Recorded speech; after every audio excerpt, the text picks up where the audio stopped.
আল্লাহ পাক এমন একটি কিতাব দিয়েছেন, আমাদের কিতাবের নাম কি? কথা বলেন। এই পৃথিবীতে সমস্ত নবী রাসূলদেরকে আল্লাহ পাক মুজিজা দিয়েছিলেন। কি দিয়েছিলেন? কিন্তু দুনিয়ার সমস্ত মুজিজা বিলুপ্ত হয়েছে, কিন্তু কোরআনের মুজিজা বিলুপ্ত হবে না। ইলা ইয়াউমিল কিয়ামা, কিয়ামত পর্যন্ত আল্লাহ পাক পৃথিবীতে জাতির উদ্দেশ্যে আল্লাহ পাক সন্নিবেশিত করে রাখবেন। বলেন সুবহানাল্লাহ। তাহলে কোরআন হলো একটি জীবন্ত মুজিজা, একটি জীবন্ত কিতাব, ঠিক কিনা বলেন? আজ মুসা আলাইহিস সালাতু সালামের হাতের লাঠি এখনো আছে কিনা? এই লাঠি যদি হাজারো বার জমিনে ফেলে দেওয়া হোক না কেন, কোনদিন কি আর সাফ হবে? কথা বলেন।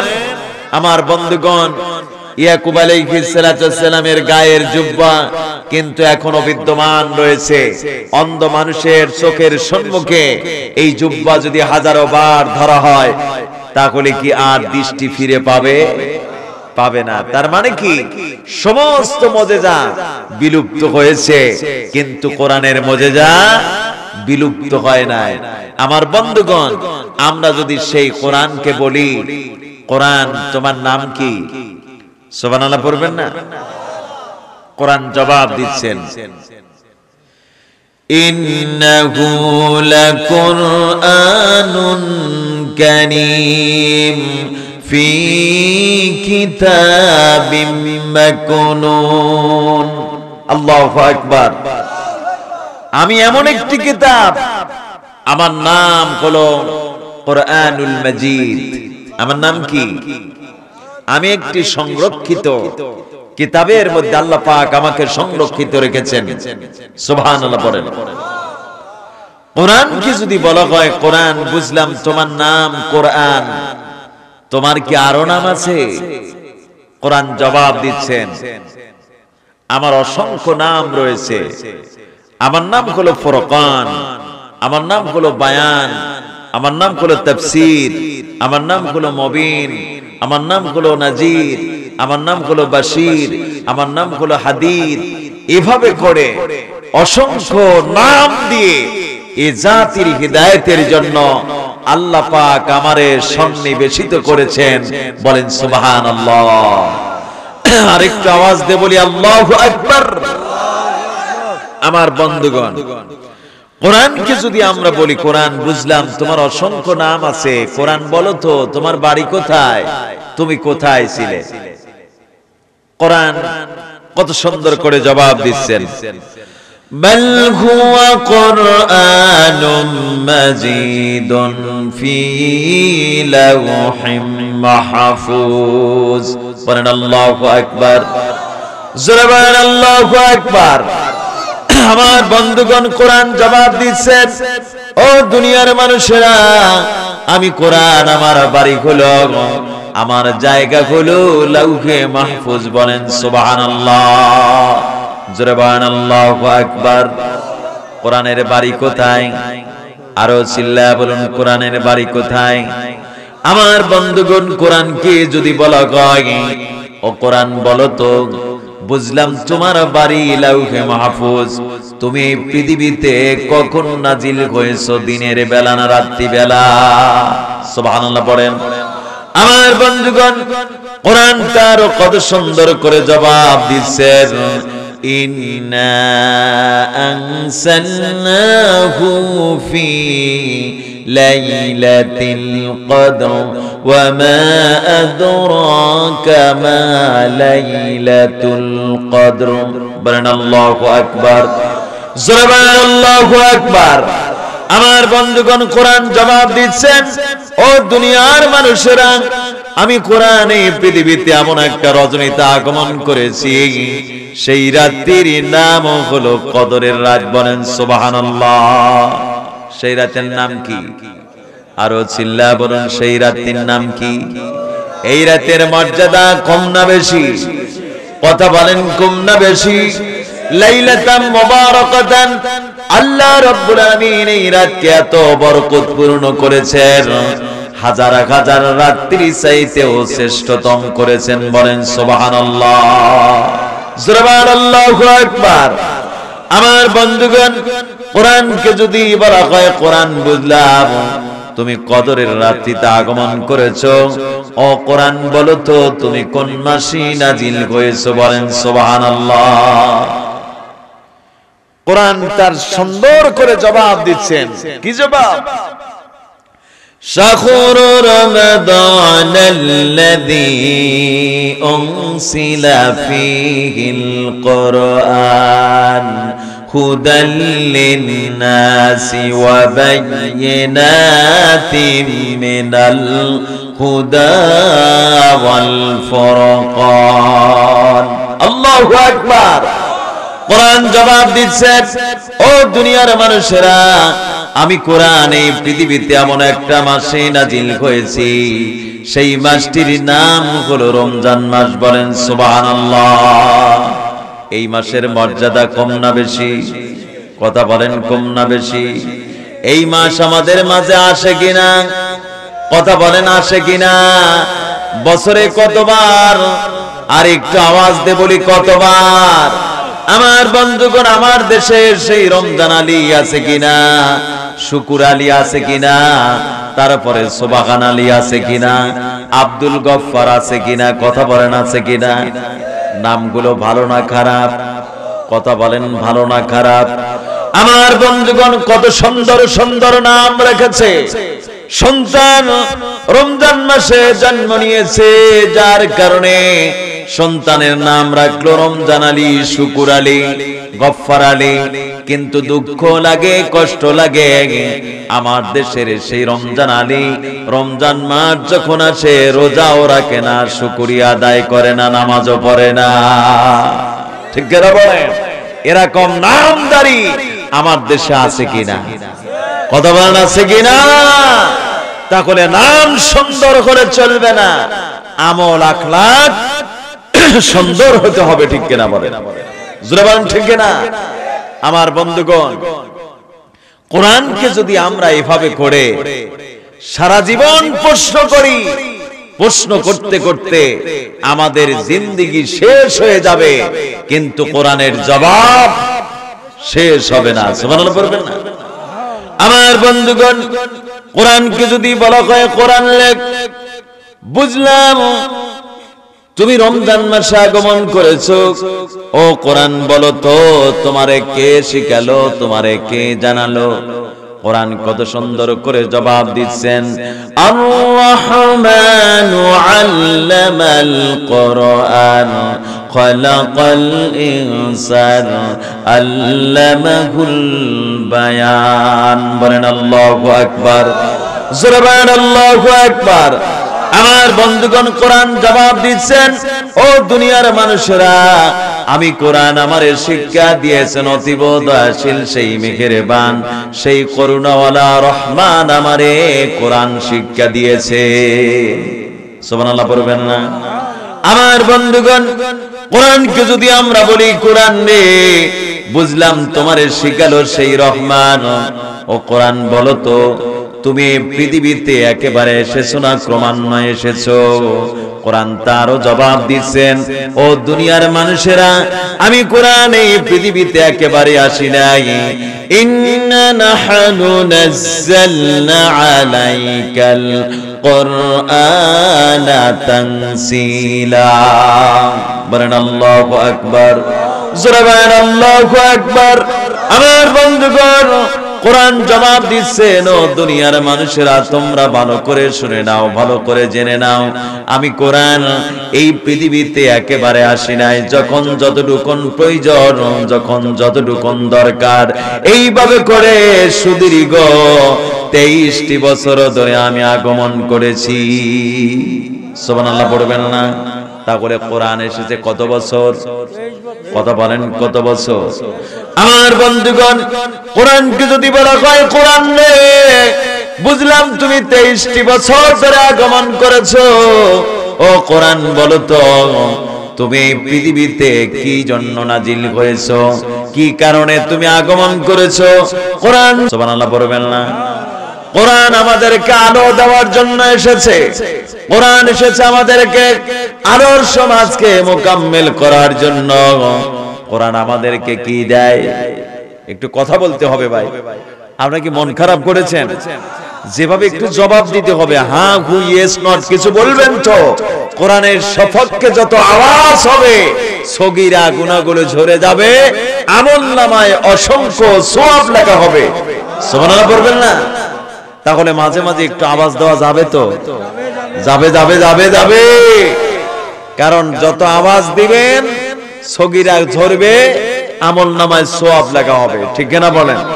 আমরা কিন্তু সুবহানাল্লাহ, আলহামদুলিল্লাহ, আল্লাহু আকবার এগুলো বলতেই চাই না। ঠিক না বলেন? আসলে সত্য কিনা? এগুলো বলি না। আমরা যখন বিপদ মুসিবতে পড়ি তখন কি কিন্তু আল্লাহকে ডাকা ছাড়ি না। ঠিক না বলেন? বিপদ মুসিবত যখন দূর হয়ে যায় তখন আমরা আল্লাহকে ভুলে যাই। ঠিক কিনা বলেন? কথা বলেন ঠিক কিনা?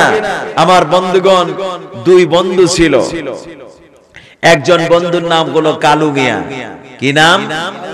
আর একজনের নাম ছিল আব্দুল সালাম। এখন কালু মিয়া রওনা করেছে গরু কেনার জন্য। আপনাদের এলাকায় গরুর বড় হাট কোনটা, নাম কি বলা যাবে? কিছু সোহাগপুর। সোহাগপুর এলাকায় বিশাল গরুর হাট। এখন কালু মিয়া সোহাগপুর হাটে গরু কেনার জন্য রওনা করেছে। পথের মধ্যে তার দোস্ত আব্দুল সালামের সঙ্গে দেখা।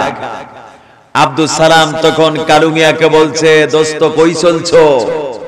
বলছে হাটে গরু কেনার জন্য রওনা করেছি।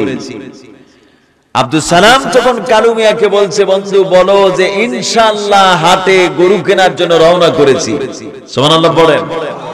এখন কালু মিয়া আব্দুল সালামকে বলছে, বন্ধু হাটে আছে গরু আর পকেটে আছে টাকা, ইনশাআল্লাহ বলার আবার দরকার কিসের? আমার বন্ধুগণ, এখন আব্দুল সালাম মনটা ভারী করলেন।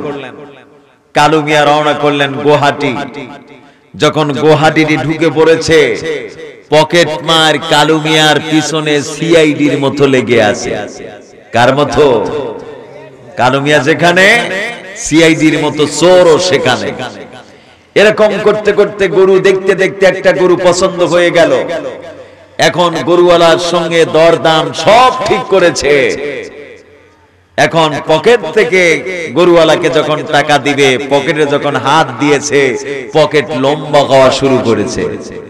তার মানে কি? পকেট মার পকেট কেটে টাকাগুলো নিয়ে উধাও হয়ে পড়েছে। এবার কালু মিয়া গরুওয়ালাকে বলছে, ভাইজান আমার তো বড় সর্বনাশ হয়ে গেল। পকেট মার আমার পকেট কেটে টাকাগুলো নিয়ে উধাও হয়েছে ভাই, আমার তো সর্বনাশ, আমার তো গরু কেনা হলো না। এখন গরুওয়ালা বলছে, তাড়াতাড়ি সকাল সকাল বাড়ি যান। কালু মিয়া রওনা করেছে বাড়ির দিকে। পথের মধ্যে আবার দেখা আব্দুল সালামের সঙ্গে। আব্দুল সালাম বলছে, দোস্ত গরু কই? বলছে ইনশাআল্লাহ পকেট মার টাকাগুলো নিয়ে উধাও হয়ে পড়েছে, ইনশাআল্লাহ গরু কেনা হলো না, ইনশাআল্লাহ বাড়ির দিকে রওনা করেছি। আমার বন্ধুগণ, আব্দুল সালাম তখন কালু মিয়াকে বলছে, ও দোস্ত রে, সেই ইনশাআল্লাহ বললে কিন্তু চালান পাতি সব শেষ করে। তো আমাদের অবস্থাও তাই। আমরা আল্লাহকে ডাকি কখন? যখন চালান পাতি সব শেষ হয়ে যায়। ঠিক কিনা বলেন? জোরে বলেন ঠিক কিনা? আমার প্রিয় ভাইয়েরা, এই জন্য সুখে দুঃখে শান্তিতে অট্টালিকায় গাছতলায় যেখানেই থাকেন না কেন ডাকতে হবে কাকে? এই জন্য আল্লাহকে ভোলা যাবে না। সুবহানাল্লাহ, আলহামদুলিল্লাহ, এগুলো সব সময় এই শুকরিয়া আদায় করা দরকার। বলেন সুবহানাল্লাহ। আর একটু আওয়াজ দিয়ে বলি আল্লাহু আকবার। আমার বন্ধুগণ, আর কি এখন ওঠা যাবে? আমরা কিন্তু দুই একজন উঠেছেন, এটা কিন্তু আমি বরদাস্ত করি না। কারণ কোরআনের মাহফিলে নিয়াত করে আসতে হবে যে আমি বসবো আর উঠবো না।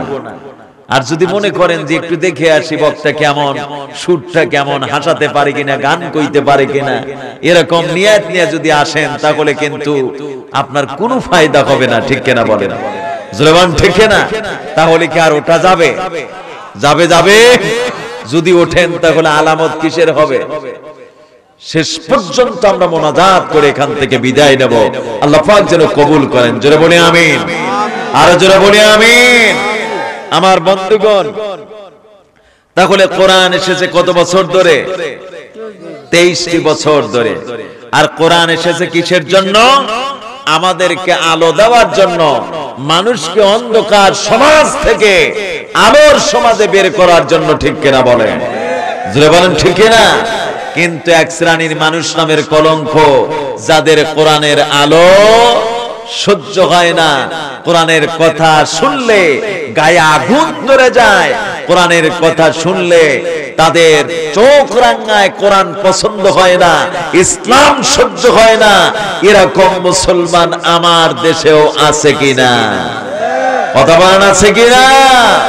আমার বন্ধুগণ, আপনারা লক্ষ্য করবেন, এই পৃথিবীতে কিছু প্রাণী জগৎ আছে, এরা দেখবেন দিনের আলো পছন্দ করে না। ঠিক কিনা বলেন? এরা দিনের আলো পছন্দ করে না, এরা রাতের অন্ধকার পছন্দ করে। এই প্রাণীগুলোর কি নাম বলা যাবে? চামচিকা আছে কিনা? হুতুম পেঁচা আছে কিনা? চাম্বাদুর আছে কিনা?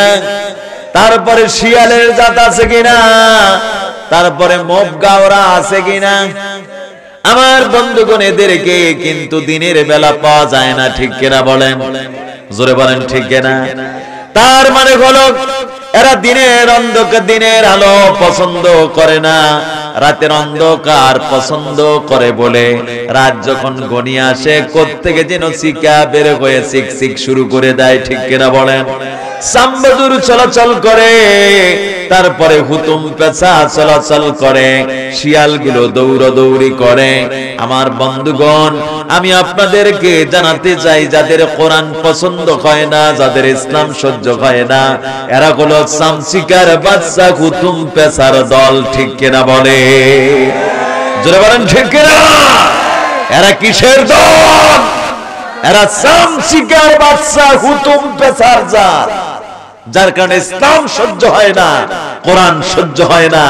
এরকম মুসলমান আমার দেশেও আছে কিনা? এ কয়েকদিন আগে এক নাস্তিকের বাচ্চা মারা গেল।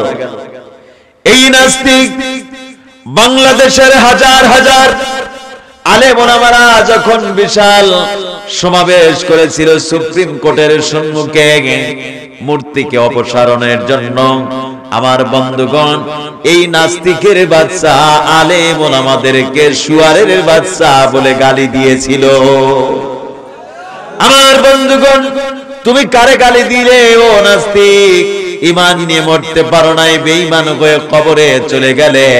তোমার জানাজা কে পড়ালো? ঠিক কিনা বলেন? তোমার জানাজা কে পড়ালো? যাকে শুয়ারের বাচ্চা বলে গালি দিয়েছো, সেই ইমামেরাই তোমার জানাজার নামাজ পড়িয়েছে। ঠিক কিনা বলেন? কিন্তু হুঁশিয়ার করতে চাই, বাংলাদেশের আলেম ওলামা সিদ্ধান্ত নিয়েছে, নাস্তিকদের জানাজায় কখনো দোয়া কালাম কিছু পড়া যাবে না। ঠিক কিনা বলেন? এমন ঘটনা ঘটতে চলেছে, ইতিপূর্বেও ঘটেছে, এখনো ঘটেছে। বাংলাদেশের আলেম ওলামা নাস্তিকদের জানাজায় শুধু যায় সামাজিকতা রক্ষার জন্য, কিন্তু জেনে রাখেন দোয়া কালাম কিছু পড়ে না। ঠিক কিনা বলেন? জোরে বলেন ঠিক কিনা? বেশ কয়েক বছর আগে আমার দেশের এমন একজন নাস্তিক ছিল, নাম করা কবি, বুদ্ধিজীবী। প্রিয় ভাইয়েরা, এই নাস্তিক, এই মুরতাদ, এই শয়তান, ফজরের আজান তার সহ্য হতো না। ফজরের আজান নাকি তার কাছে বেশ্যার আহ্বানের মতো মনে হতো। সে বলতো, ফজরের যখন আজান দেওয়া হয় মনে হচ্ছে বেশ্যার খরিদ্দার ডাকছে। বলেন নাউজুবিল্লাহ।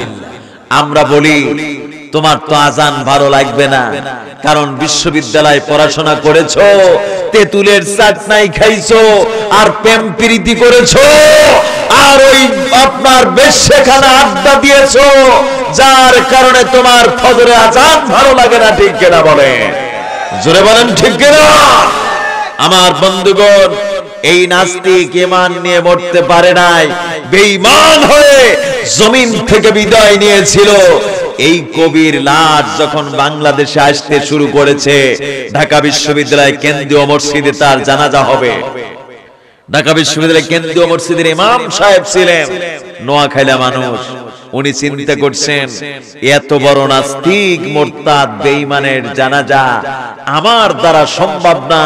যেই নাস্তিক সারা জীবন ইসলাম সহ্য হলো না, ফজরের আযান সহ্য হলো না, আমার চাকরি থাক আর যাক, আমি এই নাস্তিকের জানাজার নামাজ পড়াবো না। আমার বন্ধুগণ, ইমাম সাহেব তখন বাড়ির দিকে রওনা করেছে। কোন দিকে? ইমাম সাহেব বাড়ির দিকে রওনা করেছে। রাত যখন চলে আসলো, কমিটি কর্তৃপক্ষ ইমাম সাহেবকে ফোন দিয়ে বলছে, হুজুর আপনি কই? বলছে আমি তো বাড়িতে। আপনি কেন বাড়িতে? কবি সাহেবের লাশ এসেছে, জানাজা পড়াতে হবে। উনি বলছেন আমি অসুস্থ। বলছে আপনি কি অসুস্থ? ভাই আমি কি অসুস্থ তা বলতে পারি না। সুবহানাল্লাহ বলবেন না? আমার বন্ধুগণ, মুয়াজ্জিন চিন্তা করতে লাগলেন, ইমাম সাহেব বাড়ির দিকে রওনা করেছে নাস্তিকের জানাজা করবে না বলে। আমার বন্ধুগণ, এই নাস্তিকের জানাজা আমি কেমনে আদায় করি? যেই মানুষটি সারা জীবন ফজরের আযান সহ্য করতে পারলো না, ইসলাম সহ্য করলো না, কোরআন সহ্য করলো না, এই নাস্তিকের জানাজা আমিও পড়াবো না। মুয়াজ্জিন সাহেব তখন ভাগতে শুরু করেছিল। বলেন সুবহানাল্লাহ। কমিটি কর্তৃপক্ষ মুয়াজ্জিন সাহেবকে বলছেন, ও মুয়াজ্জিন সাহেব কই যান? মুয়াজ্জিন সাহেব তখন বলতে লাগলেন, ইমাম সাহেব যেখানে আমিও সেখানে। সুবহানাল্লাহ বলেন। আমার বন্ধুগণ, কমিটি কর্তৃপক্ষ মুয়াজ্জিন সাহেবকে বললেন আর বলতে লাগলো, ও মুয়াজ্জিন সাহেব আপনি এত বড় ভালো মানুষের জানাজা কেমনে পড়ালেন? যেই মানুষটি সারা জীবন ইসলাম সহ্য করলো না, ফজরের আযান সহ্য করলো না, সেই মানুষটির জানাজা আপনি কেমনে আদায় করলে? আমার বন্ধুগণ, মুয়াজ্জিন সাহেব যখন বিবৃতি দিয়ে জাতির উদ্দেশ্যে জাতিকে জানিয়ে দিলেন, আমার প্রিয় ভাইয়েরা আপনারা লক্ষ্য করবেন, আমি কিন্তু আমার ইচ্ছা মতোই জানাজার নামাজে দাঁড়াই নাই, কিন্তু জেনে রাখেন আমি বাধ্য হয়ে এই কবি সাহেবের জানাজার নামাজে আমি দাঁড়িয়েছিলাম, কিন্তু জেনে রাখেন আমি শুধু 4টা তাকবীরই বলেছি, দোয়া কালাম কিছু পড়ি নাই। সুবহানাল্লাহ পড়বেন না? জোরে বলেন আল্লাহু আকবার। আমার দেশে সেই সকল নাস্তিকদেরকে হুঁশিয়ার করতে চাই, তোমরা ইসলাম সহ্য করতে পারো না, কোরআন তোমাদের সহ্য হয় না, দাড়ি টুপি সহ্য হয় না, তোমরা তো দাড়ি নিয়ে টুপি নিয়ে মরতে পারো না, তোমরা কবরে যাচ্ছ মোষ নিয়ে। কি নিয়ে? মোষ নিয়ে কবরে যাচ্ছ। রাসূলের শাফায়াত কেমনে পাবে? আল্লাহ বলছে আয় আয়, তাড়াতাড়ি আয়, আমার জাহান্নামের ফেরেশতা তোর জন্য পহরা দিবে।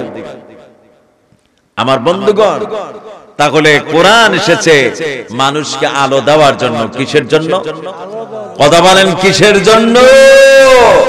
অথচ এক শ্রেণী মানুষ নামের কলঙ্ক, সেই আলো তাদের সহ্য হয় না। ঠিক কিনা বলেন? আমার বন্ধুগণ, নবীজি যখন এই কোরআনের দাওয়াত নিয়ে আসলেন, বিরোধিতা করেছিল কারা? কথা বলেন। আবু জেহেল, আবু লাহাব, উতবা, সাইবা, কাফের, মুরতাদ, বেঈমানেরা বিরোধিতা করতে লাগলো। আমার বন্ধুগণ, অথচ যারা বিরোধিতা করলো তারাই কিন্তু এক সময় সবচাইতে আমার আপনার প্রিয় হাবিবকে বেশি ভালোবেসেছিল। ঠিক কিনা বলেন? আমার বন্ধুগণ, আবু জেহেলের গোষ্ঠীরা নবীদের ভদ্রতা, শিষ্টাচার, নবীদের আদব কায়দা, চাই চলন, ওঠা বসা, আমানতদার সবকিছু দেখে আবু জেহেলের গোষ্ঠীরা এত মুগ্ধ হয়ে পড়েছিল, যার কারণে আমার নবীদিকে কাছে ডেকে আদর করে করে বলেছিল, মুহাম্মদ আমরা না বলে পারছি না, তুমি এই জামানার একজন সবচাইতে শ্রেষ্ঠতম সন্তান। বলেন সুবহানাল্লাহ। জোরে বলেন আল্লাহু আকবার। আমার নবীর বয়স তখন ছিল 10 বছর। কয় বছর? এই 10 বছর বয়সের সময় আমার নবীদিকে শুধু আদর্শ সন্তানই বলেন নাই, আমার নবীদের আমানতদার দেখে তারা বিবেচনা করতে লাগলো। এক পর্যায়ে আবু জেহেলের গোষ্ঠীরা পার্লামেন্টে সিদ্ধান্ত নিচ্ছে। কি সিদ্ধান্ত? আমার বন্ধুগণ, একটা বাছাই কমিটি তৈরি করে তাদের উপর দায়িত্ব দেওয়া হলো আরব ভূখণ্ডের মধ্যে এমন কোন ব্যক্তি আছে যারে আলামিন খেতাবে ভূষিত করা যায়, যারা আলামিন খেতাব দেওয়া যায়, এই লোকটাকে তোমরা নির্বাচন করো, খুঁজে খুঁজে বের করো। আমার বন্ধুগণ, আরব ভূখণ্ডের মধ্যে যাচাই বাছাই করা হলো, খুঁজে খুঁজে এমন লোক পাওয়া যাচ্ছে না। এতিম সন্তান মুহাম্মদ ছাড়া আলামিন পাওয়ার মতো যোগ্য ব্যক্তি কেউ নাই। সুবহানাল্লাহ বলেন। আমার বন্ধুগণ, তারা বলাবলি করতে লাগলো। আবু জেহেল নিজেও বলেছিল, আবু লাহাব নিজেও বলেছিল, আমাদেরও তো সন্তান আছে, কিন্তু মুহাম্মাদের সঙ্গে কোনো তুলনাই চলে না। সুবহানাল্লাহ পড়েন। আমার বন্ধুগণ, এক পর্যায়ে তারা পার্লামেন্টের সিদ্ধান্ত অনুযায়ী আমার নবীদিকে আলামিন খেতাব দিতে বাধ্য হয়ে পড়লো। নবীদিকে কাছে ডেকে আদর করে করে বলল, মুহাম্মদ, তুমি এই জামানার একজন শুধু আদর্শ সন্তানই না, আমরা তোমার এমন একটা সার্টিফিকেট দিচ্ছি মুহাম্মদ, তুমি এই জামানার একজন শ্রেষ্ঠতম আল আমিন। সুবহানাল্লাহ পড়েন। তাহলে নবীজির বয়স তখন কত বছর ছিল? এই 10 বছর বয়সে নবীজিকে আলামিন খেতাব দেওয়া হলো। কত বছর পর্যন্ত ছিল? কথা বলেন। নবীজির বয়স যখন 15 বছর, তখনও তিনি আলামিন ছিলেন। নবীজির বয়স যখন 20 বছর, তখনও তিনি আলামিন ছিলেন। নবীজির বয়স যখন 30 বছর, তখনও তিনি আলামিন ছিলেন।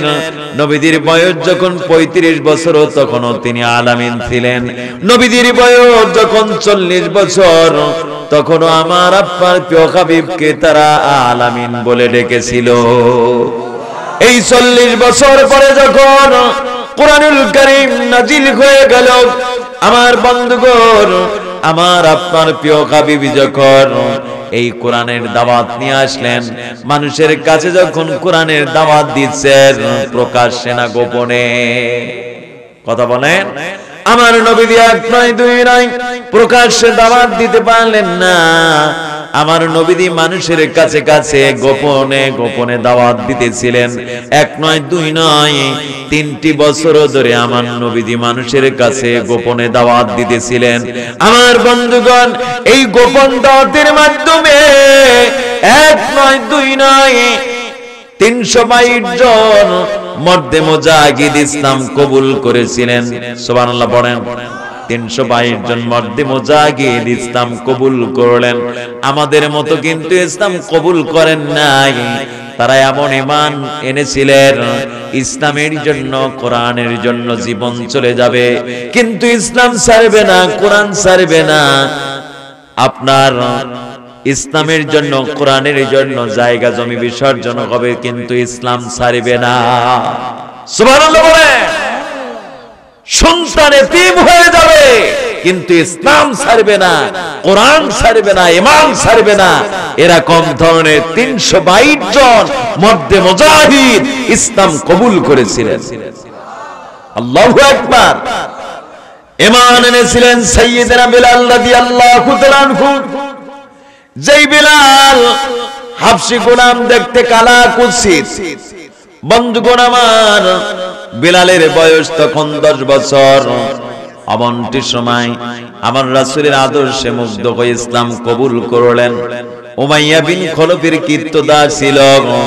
উমাইয়া বিন খলফের বাড়িতে আহাদ নামের শব্দ উচ্চারণ করে করে উদ্ভাসিত করে দিতেন। সুবহানাল্লাহ। আমার প্রিয় ভাইয়েরা, উমাইয়া বিন খলফ বিলালের আওয়াজ শুনে শুনে উমাইয়া বিন খলফ সহ্য করতে পারছে না। এই বিলাল আমার খাবে, আমার পড়বে, আর আহাদ নামের শব্দ উচ্চারণ করবে, এটা তো হতেই পারে না। এক পর্যায়ে উমাইয়া বিন খলফ বিলালকে কাছে ডেকে আদর করে বলছে, বিলাল রে, তোমারে কিন্তু আমি বড় ভালোবাসি। ও বিলাল, খবরদার খবরদার, তোমার কণ্ঠকে উজাড় করে যেন আল্লাহকে না ডাকো। খবরদার জাহান্নামের শব্দ উচ্চারণ করবে না। বিলাল, ছোট্ট বিলাল কি জবাবটা দিলেন?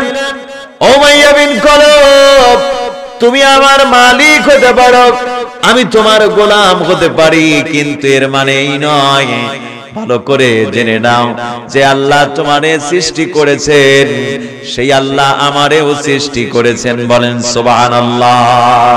আমি সেই আহাদ নামের জিকির করি, আমার আল্লাহর জিকির করি।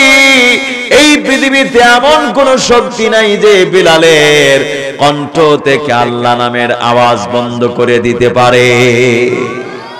সুবহানাল্লাহ বলে। আমার বন্ধুগণ, যেই বিলালের এমন আওয়াজ শুনে উমাইয়া বিন খলব সিদ্ধান্ত নিচ্ছে, এই বিলাল এত বড় সাহস কোত্থেকে পেল? বিলালের সাহসিকতা, মন মানসিকতা দেখে উমাইয়া বিন খলব চিন্তা করলো, আমাদের বাপ দাদার ধর্ম যাবে, আমাদের আভিজাত্য বংশমর্যাদা শেষ হয়ে যাবে। এই বিলালকে যদি শায়েস্তা না করা যায়, তাহলে তো আমাদের এই জন্য বড়ই কুলক্ষণ, বড়ই সর্বনাশ। আমার প্রিয় বন্ধুগণ, উমাইয়া বিন খলব তখন ওই জামানার বড় বড় সন্ত্রাসী ছেলেদেরকে ডেকে নিয়ে আসা হলো। ওই জামানার খারাপ প্রকৃতির সন্তানদেরকে ডেকে ডেকে বলছে, তোমাদের হাতে বিলালকে তুলে দেওয়া হবে, তোমরা যে যেরকম ভাবে বিলালকে পারবে নির্যাতন করবে, বিলালকে পৃথিবী থেকে একবারে বিদায় করে দিবে। যতক্ষণ না বিলাল ঈমান না ছাড়বে, তাওহীদ না ছাড়বে, কালেমা না ছাড়বে। আমার বন্ধুগণ, বিলালকে দুষ্ট ছেলেরা হ্যান্ডকাপ পরিয়ে গলায় রশি বেঁধে বেঁধে টেনে নিয়ে যাচ্ছে, উত্তপ্ত বালুকাময় ওই মরুভূমি এলাকার দিকে নিয়ে যাচ্ছে। বলেন সুবহানাল্লাহ, জোরে বলেন নাউজুবিল্লাহ। আমার বন্ধুগণ, এবার হজের মৌসুমে দেখতে পারলাম আমার বন্ধুগণ খানায় কাবা থেকে যেই রাস্তা জিদ্দার দিকে রওনা করেছে, আমার বন্ধুগণ এই রাস্তার দুই পাশে কিন্তু অনেক বড় বড় মরুভূমির বিশাল বিস্তীর্ণ এলাকা আছে, ঠিক কিনা বলেন? আমার বন্ধুগণ, সেখানে কোনো মাটি নাই, শুধু পাথর আর পাথর আর বালুগুলো দেখা যায়। উত্তপ্ত রৌদ্রের কিরণগুলো যখন বালুর উপর নিপতিত হয়ে যায়, বালুগুলো এমন ভাবে গরমে পরিণত হয়ে যায়, আপনার চাউল দিলে আপনার মুড়ি হয়ে যায়, খই বেজে যায়। এমন একটা বালুর উত্তপ্ত মরুভূমি এলাকায় নিয়ে বিলালের গলায় রশি বেঁধে বলছে, বিলাল গো, তাড়াতাড়ি করে শোনো শোনো, ও বিলাল, লক্ষ্য করো, যদি ঈমান ছেড়ে দাও তাহলে নির্যাতন থেকে মুক্তি দেওয়া হবে, আর যদি ঈমান না ছাড়ো তাহলে মরুভূমি এই বালুর উপর তোমাকে নির্যাতন করা হবে। আমার বন্ধুগণ, বিলাল উচ্চ আওয়াজ দিয়ে বলছে, ও ইসলামের দুশমনেরা, ও উমাইয়া বিন খলবের দালালেরা, ভালো করে শুনে নাও, ভালো করে শুনে নাও, কারে ভয় দেখাও, কারে তোমরা ভীতি দেখাও। বিলাল ভয় করার জাত না, বিলাল ঈমান এনেছে আল্লাহর প্রতি, বিলাল ঈমান এনেছে তাওহীদের প্রতি, বিলাল ঈমান এনেছে রিসালাতের প্রতি। বিলালের জীবন চলে যাবে, কিন্তু এক মুহূর্তে বিলালের কণ্ঠ থেকে তাওহীদের আওয়াজ বন্ধ হবে না। বিলালকে শত নির্যাতন করে কোনো লাভ করতে পারবে না। বিলালকে নির্যাতন করে জমিন থেকে বিদায় করে দিতে পারো, কিন্তু ইসলামের আওয়াজ এই জমিন থেকে বিদায় হবে না। আমার বন্ধু, ইসলামের আওয়াজ তত বেড়ে যায়, বেড়ে যায়। আমার বন্ধুগণ, একজন শহীদ করা সম্ভব, ইসলামিক আন্দোলনের কর্মীদেরকে শহীদ করা সম্ভব, কিন্তু ইসলামকে বিদায় করা সম্ভব হবে না। এক শহীদ রূপান্তরে লক্ষ গাজী জমিনে, ঠিক কিনা বলে? জোরে বলেন ঠিক কিনা? এক কোরআনের পাখি বন্দিশালায় হাজার হাজার কোরআনের পাখি এই ময়দানে আল্লাহ পাক পাঠিয়েছেন, ঠিক কিনা বলে?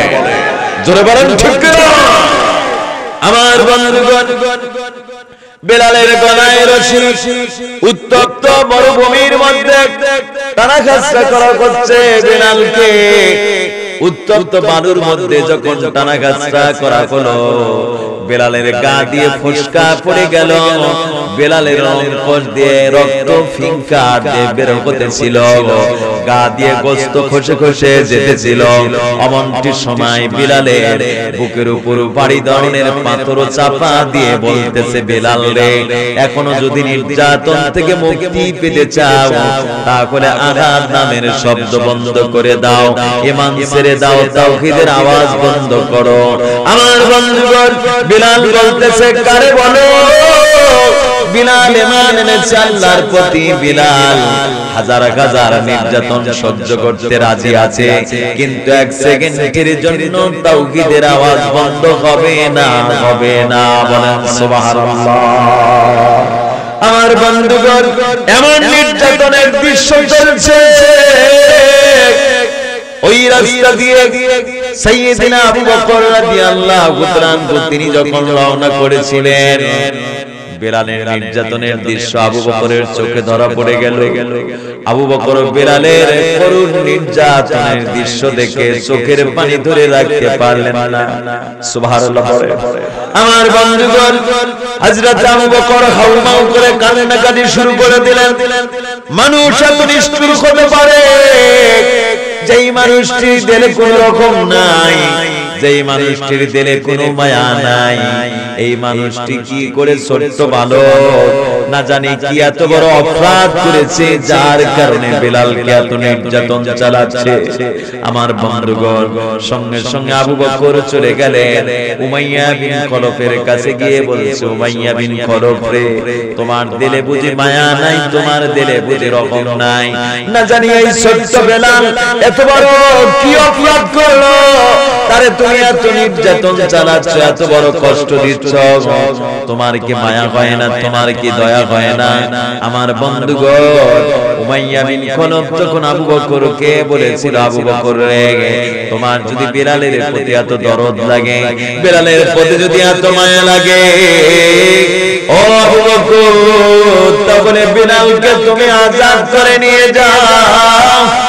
আল্লাহু আকবার।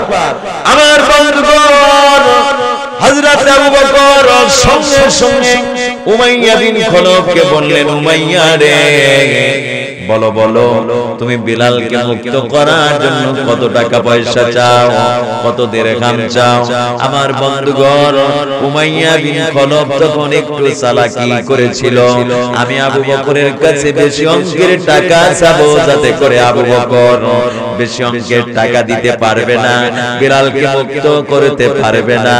আমার বন্ধুগণ, এই চালাকি করে উমাইয়া বিন খলফ আবু বকরকে বললেন, আবু বকর, এত দিরহাম যদি আমারে দিতে পারো, তাহলে বেলালকে মুক্ত করতে পারবা।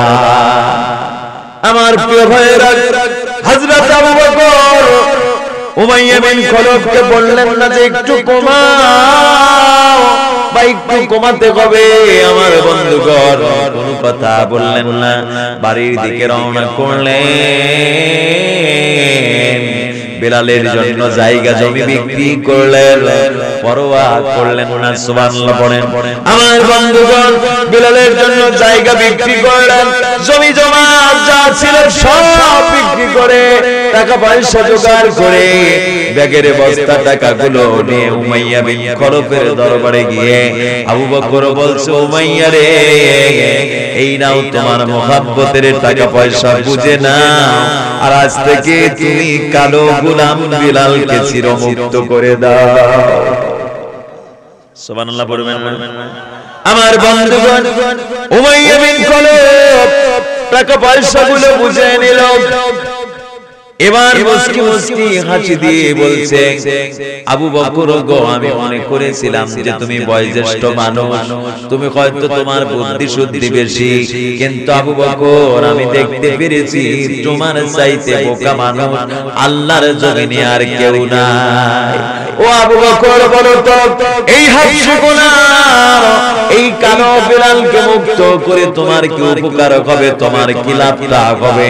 আমার বন্ধুগণ, আবু বকর চোখের পানি ফেলে ফেলে বলেছিল, উমাইয়া বিন খলফ রে, তুমি যদি বিলালের মর্যাদা জানতে, বিলালের সম্মান যদি জানতে, তাহলে বিলালকে নির্যাতন করা তো দূরের কথা, বিলালকে কদম মুচি করতে উমাইয়া বিন খলফ বিলালের সম্মান, বিলালের ইজ্জত আল্লাহ রাব্বুল আলামিন আরশ আজিম পর্যন্ত বিলালের সম্মান ত্বরান্বিত করেছেন। আল্লাহু আকবার। আমার প্রিয় ভাইরা, এই পৃথিবীর সর্বপ্রথম শ্রেষ্ঠ মুয়াজ্জিন হলেন সাইয়্যিদিনা বিলাল রাদিয়াল্লাহু তাআলা আনহু। আমার বন্ধুগণ, বিলাল যদি আযান যেদিন না দেওয়া হতো, সেই দিন আরশে আজিমে আযান যাইতো না। সুবহানাল্লাহ বলবেন।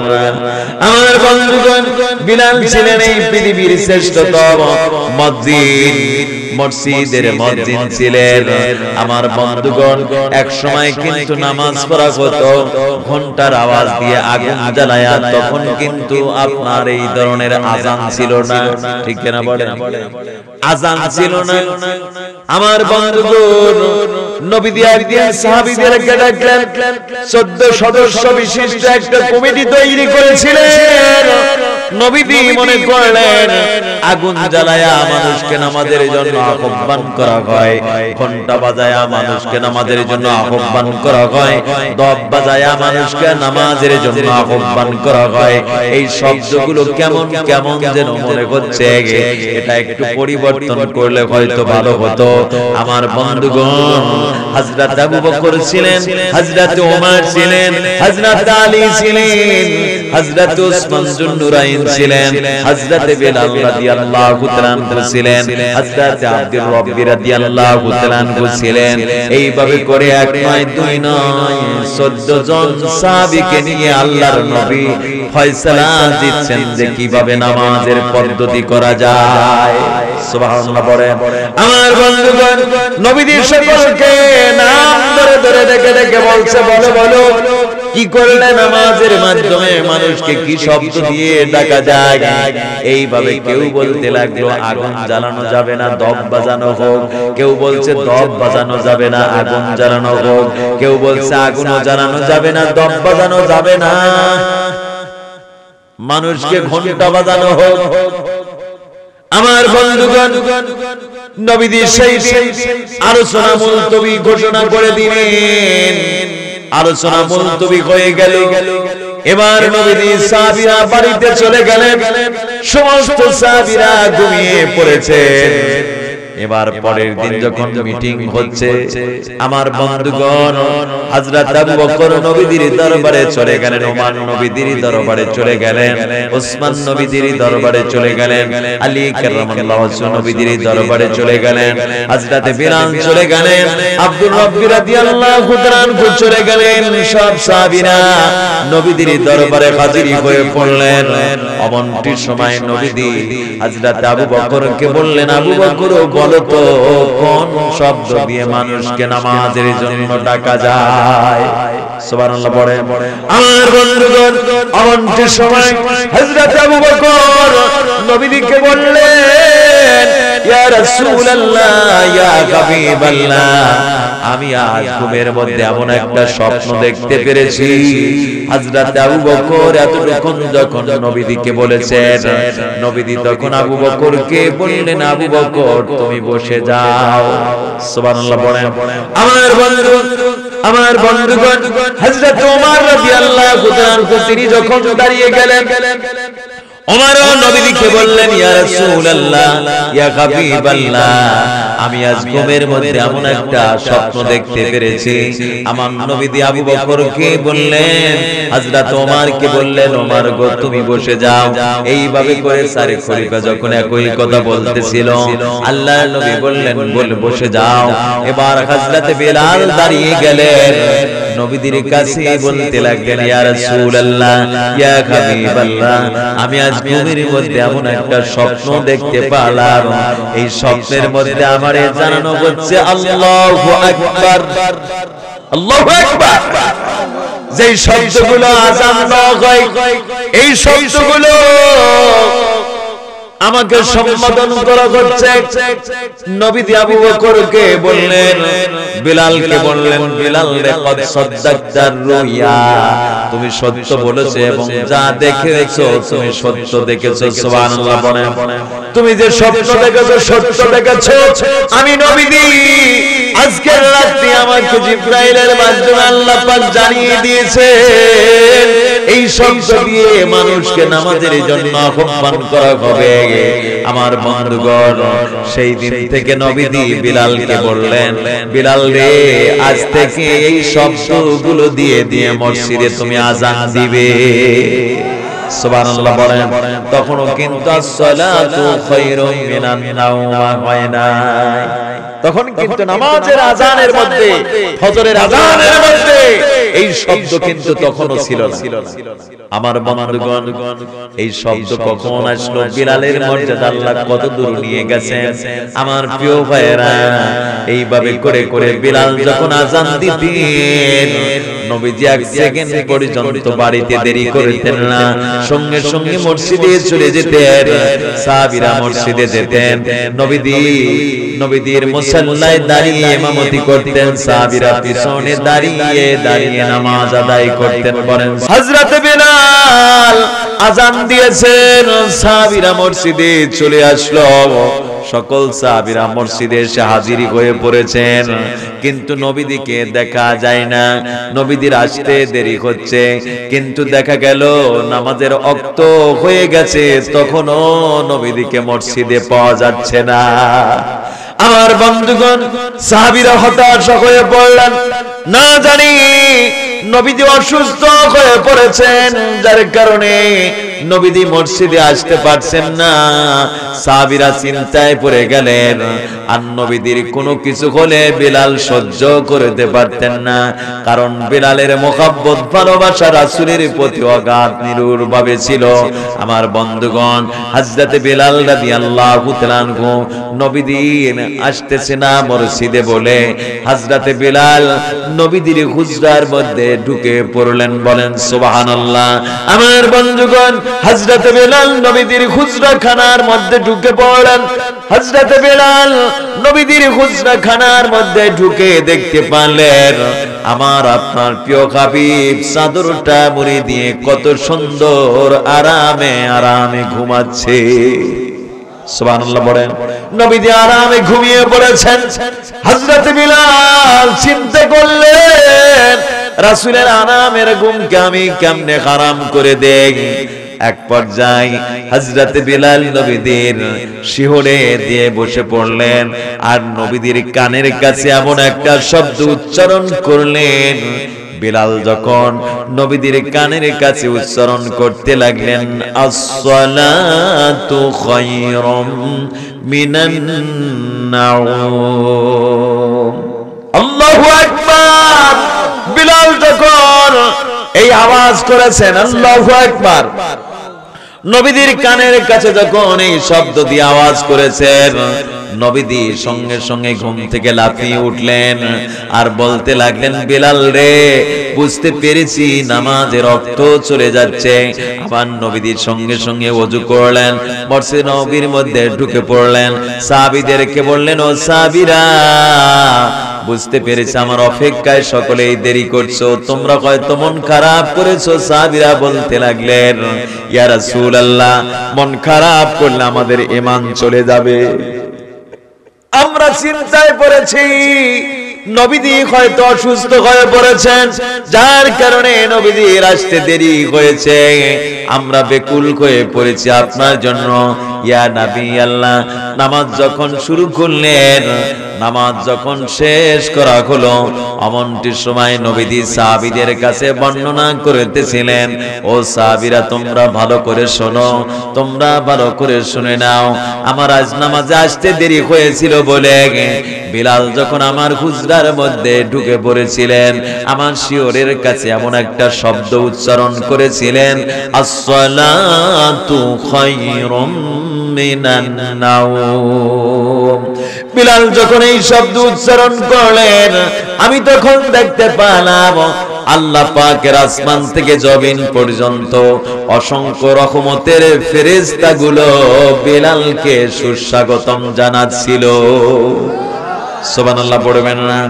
আমার বন্ধুগণ, ও সাহাবীরা, তোমরা ভালো করে শুনে নাও, আজ থেকে যখন ফজরের আজান দেওয়া হবে, বিলাল গো, তুমি আজানের শেষের বাক্যের আগে তুমি আসসালাতু খায়রুম মিনান নাওম সংযোজন করে দিবে। আল্লাহু আকবার। সেই দিন থেকে ফজরের নামাজে বিলালের মুখ থেকে বের হওয়া শব্দ আজ শুরু হয়ে গেল। কিয়ামত পর্যন্ত বিলালের আওয়াজটা আজ মুয়াজ্জিনেরা ফজরের সময় উদ্ভাসিত করে দেয়। আমার প্রিয় ভাইয়েরা, বিলালের সম্মান কে দিয়েছিলেন? কথা বলেন, কে দিয়েছিলেন? আমার বন্ধুগণ, নবীজি যখন মিরাজে গমন করেছিলেন, জিবরাইল আলাইহিস সালাতু ওয়াস সালাম নবীদিকে ভ্রমণ করে সিদরাতুল মুনতাহার একবারে বর্ডারের কাছে গিয়ে নবীদিকে হাজির করে বললেন, ইয়া রাসূলুল্লাহ, ইয়া হাবিবাল্লাহ, আপনি এখানে অপেক্ষা করুন, আল্লাহ পাক আপনাকে কুদরতি ব্যবস্থা দিয়ে আল্লাহর কাছে নিয়ে যাবে। কারণ এখানে এই বর্ডার অতিক্রম করার সুপারিশ আল্লাহ পাক আমারে দেন নাই, এটা অতিক্রম করার পাওয়ার আল্লাহ পাক আমারে দেন নাই। জিবরাইল আমিন আমার নবীদিকে একা একা রেখে গেলেন। আমার নবীজি তখন একটু ভয় পেতেছিলেন, ভীতি সংকুচিত হতেছিলেন। অমনটির সময় আমার নবীদের সম্মুখে মনে হচ্ছিল বিলাল আমার কাছে হেঁটে হেঁটে যাচ্ছে। আমার বন্ধুগণ, বিলালের কদম মোবারকের আওয়াজ শোনা যায়। নবীজি মিরাজ থেকে গমন করে যখন বিলালকে কাছে রেখে বলছে, বিলাল গো, তুমি দুনিয়াতে এমন কি আমল করো যে আল্লাহ পাক তোমার আমলের বিনিময়ে ওই আরশে আজিম পর্যন্ত তোমার সম্মান লিখে দিয়েছে। বিলাল তখন বললেন, ইয়া রাসূলুল্লাহ, ইয়া হাবিবাল্লাহ, আমার তো তেমন কোনো আমল নাই, আমি সব সময় ওযু করি আর নিজেকে আমি পবিত্র রাখি। সুবহানাল্লাহ পড়বেন না? জোরে বলেন আল্লাহু আকবার। কিন্তু আসলে কি আমরা পবিত্র থাকি? অনেকে পায়খানা করেও জল খরচ করে না, এরকম মুসলমান আছে কিনা? দাঁড়িয়ে দাঁড়িয়ে পেটসাপ করে, নলবাতি বাই করে দেওয়ালে মারে, ঠিক কিনা বলেন? জোরে বলেন ঠিক কিনা? এদিক ওদিক বাড়ি মারে, পানি উনায় না, টিস্যু উনায় না, এরকম যেটা মুসলমান আছে কিনা? কথা বলেন, আছে কিনা? বর্তমান বাংলাদেশের মুসলমান তো কে কোন দিকে দৌড়াচ্ছে তার কিন্তু হিসাব নাই, ঠিক কিনা বলেন? কে কোন দিকে দৌড়াচ্ছে। আর বাংলাদেশের মুসলমানদের মধ্যে কত আকীদা ঢুকে পড়েছে, সব খালি এদিক ওদিক দৌড়াচ্ছে, ঠিক কিনা বলেন? আসলে সত্য কিনা? বাংলাদেশে কিন্তু বর্তমান বাপের অভাব নাই, শুধু বাবার বাবা। কত যে বাবা আছে না ভাই? লঙ্কা বাবা, দয়াল বাবা, সট বাবা, জট বাবা, কলকি বাবা, তারপরে তাবিজ বাবা, তালা বাবা, কত যে বাবার বাবা। আর বাংলাদেশের সেই মুসলমানরা সেই বাবার কাছে দৌড়ায়, ঠিক কিনা বলেন? জোরে বলেন ঠিক কিনা? নিজের বাপের ডাকে না, বাবার ডাকে। নিজের বাপে কোনদিন আঙ্গুর বেদানা খাওয়ায় না, বাবার দরবারে আঙ্গুর বেদানা নিয়ে যায়, ঠিক কিনা বলেন? জোরে বলেন ঠিক কিনা? তারপরে নামাজ নাই, কালাম নাই, সপ্তাহের পরে সপ্তাহ চলে যায়, কোনো গোসল নাই। মাসের পরে মাস চলে যায়, কোনো গোসল নাই। এমন মোষ রাখছে, মোষ একটা 6 দাবাত, আর একটা কি সিরাজগঞ্জ মোড়, ঠিক কিনা বলেন? বিশাল বিশাল বাগা বাগা মোষ, মধ্যে আছে কলকি। এমন টানা টানে মনে করছে এই মুহূর্তে টানা ট্রাক্টরের ধোঁয়া ছাড়ছে, ঠিক কিনা বলেন? জোরে বলেন ঠিক কিনা? এরকম জাতীয় মুসলমান আমার দেশে আছে কিনা? কয় দয়াল চাচা কিবলা কাবা, আয়নাল কারিগর, আয়না বসাইয়া দে মোর কলবের ভিতর বাবারে, আয়না বসাইয়া দে মোর কলবের ভিতর হু খাজা। আমি বলি ওর কলবের মধ্যে কুত্তর ছাতা, ঠিক কিনা বলেন? নামাজ নাই, কালাম নাই, আল্লাহ নাই, বিল্লাহ নাই। আমার আল্লাহ বলে, বান্দারে তুই যদি তোর কলবের মধ্যে আয়না বসাতে চাস, রাত যখন গভীর হয়ে যায়, ওযু করে যায় নামাজ বিছায় আমারে সিজদা কর, আমি আল্লাহ পাক তোর কলবের মধ্যে কোরআনের আয়না বসায় দেব। সুবহানাল্লাহ পড়বেন না? বর্তমানে এমনও পীর সাহেব আছে পীর সাহেব করে পানি নেয় না। এরকম পীর সাহেব আছে কিনা? পীর সাহেব যদি জিজ্ঞাসা করা হয় কি ব্যাপার, আপনি পীর সাহেব করার পরে পানি নেন না কেন?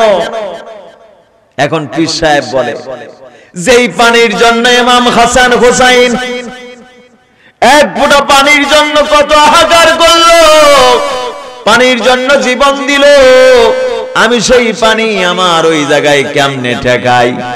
এরকম পীর সাহেব আছে কিনা? তার মানে ভন্ডের জাত, ঠিক কিনা বলে?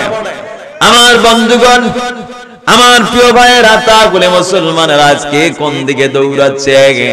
তারপরে কিছু আছে আল্লাহ নাই বিল্লাহ নাই, ডাকে ল্যাংটা বাবা। কোন বাবা? কই কেউ ফেরে না খালি হাতে, বাবারে তোর দরবারে, কেউ ফেরে না খালি হাতে, ল্যাংটা চাচার দরবারে। ঠিক কেরা বলে? আল্লাহ দন খাজাই দিয়া আল্লাহ গেছে খালি হইয়া। জোরে বলেন নাউজুবিল্লাহ, জোরে বলেন আস্তাগফিরুল্লাহ। এরকম মুসলমান আছে কিনা? আমার বন্ধুগণ, গানটা যদি এইভাবে বলতো, কেউ ফেরে না খালি হাতে, আল্লাহ রে তোর দরবারে, জোরে কেউ ফেরে না খালি হাতে, মৌলা রে তোর দরবারে। চাইতে জানলে রাইনা কাঙ্গাল, চাইতে জানলে রাইনা কাঙ্গাল, মৌলা রে তোর দরবারে, কেউ ফেরে না খালি হাতে, আল্লাহ রে তোর দরবারে। চাইতে হবে কার কাছে? আরো জোরে বলেন কার কাছে? এই পৃথিবীতে ভন্ডের কাছে চাওয়া যাবে না, ঠিক কিনা বলেন? বাংলাদেশ ওলি আল্লাহর দেশ, আমরা হক্কানি ওলির বিরোধিতা করি না, আল্লাহর হক্কানি ওলিদের আমরা শ্রদ্ধা করি, ঠিক কিনা বলেন? জোরে বলেন ঠিক কিনা? কিন্তু বন্ডদেরকে আমরা সাইজ করতে চাই। এই বাংলাদেশে এমনও কিছু মুসলমান আছে, দেখবেন টোপলা টাপলি বান্ধা গরু ছাগল নিয়া, ঠিক কিনা বলেন? টোপলা টাপলি বান্ধা গরু ছাগল নিয়া এক রশি কয় রশি? আমার ভাইয়েরা এদিকে আছে নাকি? আমার বন্ধুগণ, দুঃখ লাগে, কষ্ট লাগে রে। নিজের বাবা কোনোদিন খাওয়ায় না, এরা শুধু দুনিয়া পাওয়ার জন্য যায়, ঠিক কিনা বলেন? আর কি যে সাধকের গান গায়, ডুব দিয়ে গেছি প্রেম দরিয়ায়, বাহাবার দরবারে, গায়রে ডুব দিয়ে গেছি প্রেম দরবারে, বাবা গায়রে নো রেরি পুতুল। বলেন আস্তাগফিরুল্লাহ। ডুব দিয়ে গেছি প্রেম দরিয়ায়, বাহাবার দরবারে, গায়রে ডুব দিয়ে গেছি প্রেম দরিয়ায়, বাহাবার দরবারে। হক্ক হক্ক কি জিকির? তার মানে জিলিক থোয়ার জায়গা পায় না, ঠিক কিনা বলেন? জিকিরের বিধান আল্লাহ পাক কোরআনে দেন নাই ভাই, কথা বলেন, কথা বলেন। জিকিরের বিধান কোরআনে আছে না? তাহলে জিকির করতে হবে সকাল সন্ধ্যা নামাজের মাধ্যমে, ঠিক কিনা বলেন? জোরে বলেন ঠিক কিনা? আর নামাজ নাই, কালাম নাই, আল্লাহ নাই, বিল্লাহ নাই, কয় দিনের আলো বড় আলো, রাতের আলো নিবাও রে। ও বাবা, এ ভণ্ডামি কইছো কোথা থেকে? ঠিক কিনা বলেন? যুবক ভাইদেরকে বলছি, খবরদার ওদিকে যাবে না। আমার প্রিয় ভাইয়েরা, আমি যে কথা বলতেছিলাম, এই বাংলাদেশের মুসলমানেরা কিন্তু কে কোন দিকে দৌড়াচ্ছে তার কোনো হদিস নাই, ঠিক কিনা বলেন? জোরে বলেন ঠিক কিনা? আর এক গ্রুপ আছে দেখবেন কলকি টানে, গাঁজা টানে, মদ খায়, এরকম আছে কিনা? গাঁজা খায় আর গান গায়, কয় দয়াল রে গাজার নৌকা পাহাড় দিয়ে যায়, দয়াল গাজার নৌকা গায়রে পাহাড় দিয়ে যায়। বলেন আস্তাগফিরুল্লাহ। এরকম যাইতে মুসলমান আছে কিনা? কথা বলেন আছে কিনা? আজ মনে পড়ে যাচ্ছে এই সময় মাওলানা রেজাউল করিম কাউসারীর কথা। উনি বাস্তবতা নিয়ে, আধুনিকতা নিয়ে তিনি মানুষকে এই বিষয়গুলো তুলে ধরেছেন, ঠিক কিনা বলেন? জোরে বলেন ঠিক কিনা? তিনি হক কথা বলেছেন, সমাজে হক কথা বলতে গিয়ে তার অনেকে বিরোধিতা করেছিল, ঠিক কিনা বলেন? আল্লাহ পাক তাকে উত্তম জান্নাতের মাকাম দান করেন, সকলে বলি আমিন। আরো জোরে বলি আমিন। আমার বন্ধুগণ, আজ সমাজের দিকে তাকান, যাবেন কোন দিকে? শুধু জিনা, ব্যভিচার, রাহাজানি ভরপুর হয়েছে, গান বাজনা দিয়ে আজ তামসা শুরু হয়েছে, ঠিক কিনা বলেন? এই যে কয়েকদিন আগে শরীয়ত সরকারের নাম শুনেছেন, শরীয়ত সরকার একজন সাধক হিসেবে দাবি করে। এই বেটা, এই শয়তান বলা শুরু করেছে যে গান বাজনা কোরআনে জায়েজ আছে, আমি 50 লক্ষ টাকা আপনার বাজি ধরলাম, আপনারা গান গাবেন এবং ফেসবুকে দিবেন, ইন্টারনেটে দিবেন। কি বদমাইশি দেখেন! অথচ গান বাজনার কথা রাসূলের অসংখ্য হাদিস এবং কোরআনের মধ্যে নিষিদ্ধ রয়েছে, ঠিক কিনা বলেন? জোরে বলেন ঠিক কিনা? আর এই বদমাইশ বলছে যে গান বাজনা জায়েজ আছে। দেখি কি আছো, বাহাস করতে আসো, 50 লক্ষ টাকা পুরস্কার। তুমি বাংলার জমিনে কয়েকদিন পরে জুতো পেটা করে তোমার মতো শরীয়ত সরকারকে ওই বঙ্গোপসাগরে চুবানো হবে, ঠিক কিনা বলেন? জোরে বলেন ঠিক কিনা? এমন উস্কানি গান বলছো, যুবকদের চরিত্র নষ্ট করছো গান গেয়ে গেয়ে। আর আমার দেশের কিছু মহল আছে, কিছু বুদ্ধিজীবী আছে, সেখানে নজর যায় না, নজর শুধু উল্টো দিকে। নজর কোন দিকে? নজর শুধু উল্টো দিকে, ওর দিকে নজর যাবে না। এই ঢাকা বিশ্ববিদ্যালয়ের মজনু নামে একজন লম্পট, ঢাকা বিশ্ববিদ্যালয়ের একজন ছাত্রীকে এই মজনু নামে একজন এই যুবক ধর্ষণ করেছিল, ঠিক কিনা বলেন? ধর্ষণ করেছে কিনা? আজ আপনারা ফেসবুকে, ইন্টারনেটে দেখেছেন কি অবস্থা, দেখেন এরকম অহরহ আজ পেপারের পাতা খুললেই জিনা, ব্যভিচার, হত্যা, লুণ্ঠন, রাহাজানি, তারপরে কি জোর যার, মুলক মুল্লক তার, পালকি যার, বউ তার, এমন অবস্থায় সমাজে সৃষ্টি হয়েছে। সেদিকে নজর যাবে না। নজর কোন দিকে? নজর শুধু উল্টো দিকে। আমার দেশে কিছুদিন আগে টুপিদারি দেখলেই জঙ্গি জঙ্গি জেকে, এরকম ছিল না ভাই? টুপিদারি দেখলেই জঙ্গি জঙ্গি জিকির করত। এদের কিন্তু বর্তমান মুখে চুন কালি পড়েছে। আমরা প্রধানমন্ত্রীকে ধন্যবাদ দিয়েছি, তিনি যখন বিবৃতি দিয়েছিলেন, তিনি যখন জাতির উদ্দেশ্যে ঘোষণা দিয়ে বলেছিলেন, আমরা মনে করেছিলাম মাদ্রাসায় পড়াশোনা করে গরিব মানুষের সন্তানেরা, ঠিক কিনা বলেন? আসলে সত্য কিনা? মাদ্রাসায় কিন্তু গরিব মানুষের সন্তানেরা বেশি পড়াশোনা করে, ধনীরা কিন্তু মাদ্রাসায় দিতে চায় না, ঠিক কিনা? ধনীরা মাদ্রাসায় দেয় কোনটা? যেটা একটা চোখ কানা, একটা হাত ভাঙা, একটা পাউলুলা, হাত দিবে এই দিক, হাত চলে যায় ওই দিক, ঠিক কিনা বলেন? নাক দিয়া শিকান পড়ে, এইগুলো মাদ্রাসায় দিয়ে আসে আর বলে কয় ফি সাবিলিল্লাহ, আল্লাহর জন্য দিয়ে আসলাম। সত্য কিনা বলেন? জোরে বলেন সত্য কিনা? ভাই একটু কথা মতো বলেন, এমনি তো লোক কম, আমার তো ওয়াজ যে হচ্ছে কিভাবে আল্লাহই জানে। আমার বন্ধুগণ, প্রধানমন্ত্রী বললেন, আমরা মনে করেছিলাম গরিব মানুষের সন্তানেরা মাদ্রাসায় পড়াশোনা করে, হয়তো তারা অর্থের প্রলোভনে পড়ে তারা জঙ্গি করতে পারে, কিন্তু আসলে তো দেখা যাচ্ছে তারা একটাও জঙ্গি না। বলেন সুবহানাল্লাহ, জোরে বলেন আল্লাহু আকবার। প্রধানমন্ত্রী যখন এই বিবৃতি দিল, যারা জঙ্গি জঙ্গি জেকের করলো, এদের মুখে কিন্তু চুনকালি পড়েছে। ঠিক কিনা বলেন, জোরে বলেন ঠিক কিনা? জঙ্গি যেগুলো ধরা পড়লো সব হলো নামি দামি কলেজ বিশ্ববিদ্যালয়। ঠিক কিনা বলেন? ওই ইংলিশ মিডিয়ার ছাত্র, ওই ইকোনমিক্সের ছাত্র, ওই কেমিস্ট্রির ছাত্র, ওই ফিজিক্সের ছাত্র, ওই পলিটিক্যাল সায়েন্সের ছাত্র, ওই খতত্ব ভূতত্ব মেরুতত্ত্বের ছাত্র। ঠিক কিনা বলেন, জোরে বলেন ঠিক কিনা? আসলে কোরআনের জ্ঞান নিতে পারে নাই, আসলে শিক্ষা নিয়েছে কি হাট্টি মাটিম টিম মাঠে পরে ডিম, ওরা শিখছে ডুগুর আর ডিম। ঠিক কেনা বলে? এই কবিতার কোনো ভিত্তি আছে? কথা বলেন আছে?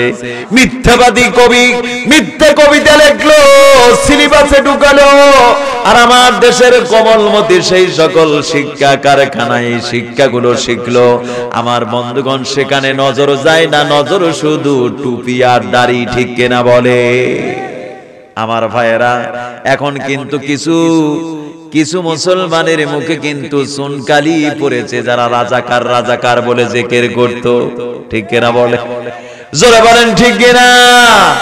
জামাতকে রাজাকার মনে করত। ঠিক কিনা বলেন? জামাতের নাম দিলে কিন্তু অনেকের কলিজা ছিদ্র হয়ে যায়, যায় কিনা? কারণ ওই যে দিচ্ছিস ওই গ্রুপ, কোন গ্রুপ? যাদের ইসলাম ভালো লাগে না, টুপি ভালো লাগে না, দাড়ি ভালো লাগে না। আমার বন্ধুগণ, এদের কিন্তু জিকিরে বন্ধ হয়েছিল। যারা শাহবাগে রাজাকার রাজাকার বলে চিল্লা চিল্লি করেছিল, খোঁজ নিয়ে দেখে ওরাই হলো নাতি রাজাকারের নাতিপুতি। ঠিক কিনা বলেন? ও ইমরান সরকার, কোথায় তুমি? কোথায় তোমার সেই চাপা? কোথায় রাজাকার রাজাকার বলে চিল্লা চিল্লি করেছিলে?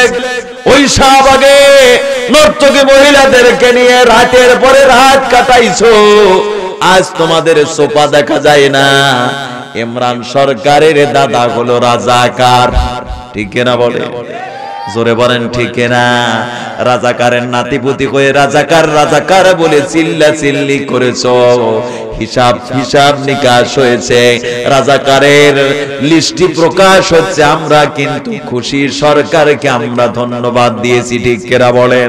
যারা এই আওতায় পড়েছো, রেহাই পাবে না, বাংলাদেশ থেকে রেহাই পাবে না।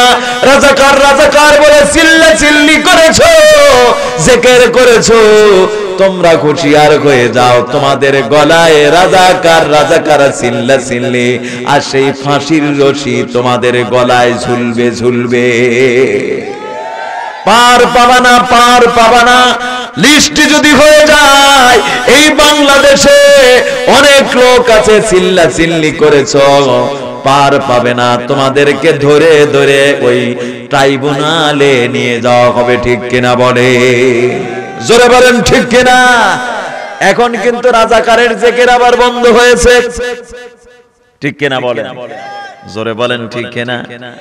আল্লাহ বলেন, ওয়া মাকারু ওয়া মাকারুল্লাহ ওয়াল্লাহু খায়রুল মাকিরিন। যত মক্কর চক্কর করো, যত কৌশল করো, আমি সব মক্কর তোমাদের জানি। ঠিক কিনা বলেন? জোরে বলেন ঠিক কিনা? আমার বন্ধুগণ, এই জন্য বাংলাদেশে কত তামসা চলছে। ঢাকা বিশ্ববিদ্যালয়ে একজন মহিলাকে, একজন ছাত্রীকে ধর্ষণ করলো মজনু নামে এই যুবক। আজ গোটা পেপার পত্রিকায় তছনছ। ঠিক কিনা বলেন? জোরে বলেন ঠিক কিনা? আজ সমাজে জিনা ব্যভিচার আছে কিনা? কথা বলেন আছে কিনা?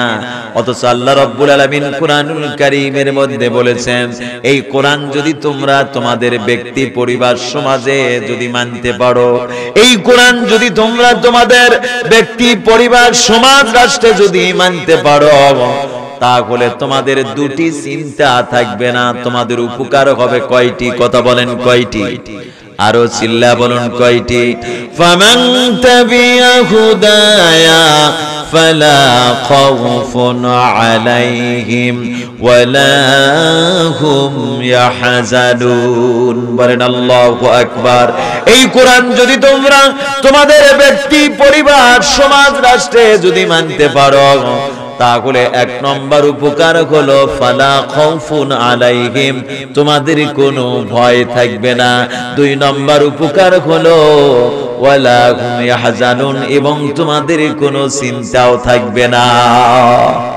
আজ আমাদের সমাজে ভয় আছে কিনা? কথা বলেন আছে কিনা? চোরের ভয় আছে কিনা?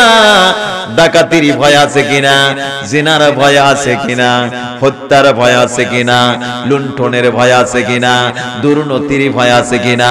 গমচোরের ভয় আছে কিনা? মিথ্যা মামলার ভয় আছে কিনা? যে শুধু ভয় আর ভয়, ঠিক কিনা বলেন? জোরে বলেন ঠিক কিনা? এত ভয় আর ভয়, তার মানে হলো আমরা সমাজে কোরআন মানতে পারি নাই, রাষ্ট্রে মানতে পারি নাই। বর্তমানে বাংলাদেশে শিক্ষার হার বেড়েছে না কমেছে? কথা বলেন, বেড়েছে না কমেছে? এত শিক্ষা পেলাম, তারপরেও কিন্তু সমাজে অকারেন্স কমেছে না বেড়েছে? কথা বলেন, বেড়েছে না কমেছে? আমার বন্ধুগণ, আজ ঘরে ঘরে শিক্ষা, ঘরে ঘরে এমএ পাস, বিএ পাস। আমার বন্ধুগণ, আজ থেকে 30 বছর আগেকার দিকে একটু লক্ষ্য করেন, 30 বছর পিছনের দিকে একটু খেয়াল করেন। ওই জামানায় কিন্তু এত শিক্ষার হার ছিল না। 20% শিক্ষা ছিল কিনা তাও কিন্তু সন্দেহ আছে, ঠিক কিনা বলেন? আমার বন্ধুগণ, ওই জামানার বাবারা মায়েরা কিন্তু এখনো বেঁচে আছে, অত শিক্ষা নিতে পারে নাই, কোন রকম নামটা লিখতে পারে। তারপরে দেখবেন ওই জামানার মায়েরা বাবারা ফজরের নামাজের পরে প্রত্যেক বাড়ি বাড়ি থেকে কোরআন তিলাওয়াতের আওয়াজগুলো ভেসে আসে, ঠিক কিনা বলে? প্রত্যেক বাড়ি থেকে ফজরের নামাজের পরে কোরআন তিলাওয়াতের আওয়াজ ভেসে আসলো। কিন্তু বর্তমানে এত শিক্ষা পেলাম, বর্তমান ফজরের নামাজের পরে বাড়ি বাড়ি কোরআন তিলাওয়াতের আওয়াজ তো দূরের কথা, ফজরের নামাজের পরে আওয়াজ পাওয়া যায় সারেগামা পাদানিসা দাদা খালু কই কই হই সই রই রই, ঠিক কিনা বলে? জোরে বলেন ঠিক কিনা? তাহলে শান্তি আসবে কোত্থেকে? আজ আমরা কোরআন ছেড়েছি, আজ মামার মায়েরা এখানে আছে, মাদের সম্পর্কে কিছু না বললেই হবে না। কিছু বলতে চাই, ও মায়েরা, প্রত্যেক বাড়ি বাড়ি থেকে কোরআন তিলাওয়াতের আওয়াজ করবেন। নবীজি বলেছেন, যেই জায়গায় কোরআন তিলাওয়াতের আওয়াজ হবে, যেখানে কোরআন তিলাওয়াত হবে, সেই জায়গায় কোনোদিন আল্লাহর রহমত থেকে বঞ্চিত হবে না। ওই জায়গায় কোনোদিন বিপদ মুসিবত হবে না। ওই জায়গায় কিয়ামত পর্যন্ত আল্লাহ তাআলার আসমান থেকে জমিন পর্যন্ত অগণিত নূরে সাকিন অবতীর্ণ হয়ে যায়। যেই বাড়িতে কোরআন তেলাওয়াত থাকবে, অশান্তি আসবে না, অশান্তি দূর হয়ে যাবে। আমি ছোট্ট একটা এক্সাম্পল দিতে চাই। আমার বন্ধুগণ, এই বাংলাদেশে অনেকে অনেক রকম কামাই কাজি করে, ঠিক কিনা বলেন? কেউ দুর্নীতি করে টাকার পাহাড় বানাচ্ছে, কেউ আবার সারাদিন মাথার গাম পায়ে ফেলে ফেলে অর্থ টাকা পয়সা কামাই করে কোনো মতে। আমার বন্ধুগণ, এই বাংলাদেশের সবচাইতে কম কামাই করে হলো মসজিদের ইমাম আর মুয়াজ্জিন, ঠিক কিনা বলেন? সবচাইতে কম কামাই হলো মসজিদের ইমাম আর মুয়াজ্জিনের, ঠিক কিনা বলেন? আমার বন্ধুগণ, একজন মুয়াজ্জিন, একজন ইমাম সাহেব মাসে বেতন পায় 5000 টাকা, কিন্তু লক্ষ্য করে দেখবেন এই 5000 টাকা কামাই করে কিন্তু সব চাইতে বেশি শান্তিতে আছে সেই ইমাম আর মুয়াজ্জিন। আমার বন্ধুগণ, অল্প কামাই আছে কিন্তু বরকত বেশি, ঠিক কিনা বলেন? আমার প্রিয় ভাইয়েরা, শুধু বরকতই না, ইমাম মুয়াজ্জিনকে আল্লাহ রাব্বুল আলামিন সবচাইতে ভালো রিজিকের ব্যবস্থা করে দেয়। এইজন্য আল্লাহ রাব্বুল আলামিন বলেছেন, فَلْيَعْبُدُوا رَبَّ هَذَا الْبَيْتِ الَّذِي أَطْعَمَهُم مِّن جُوعٍ وَآمَنَهُم مِّن خَوْفٍ।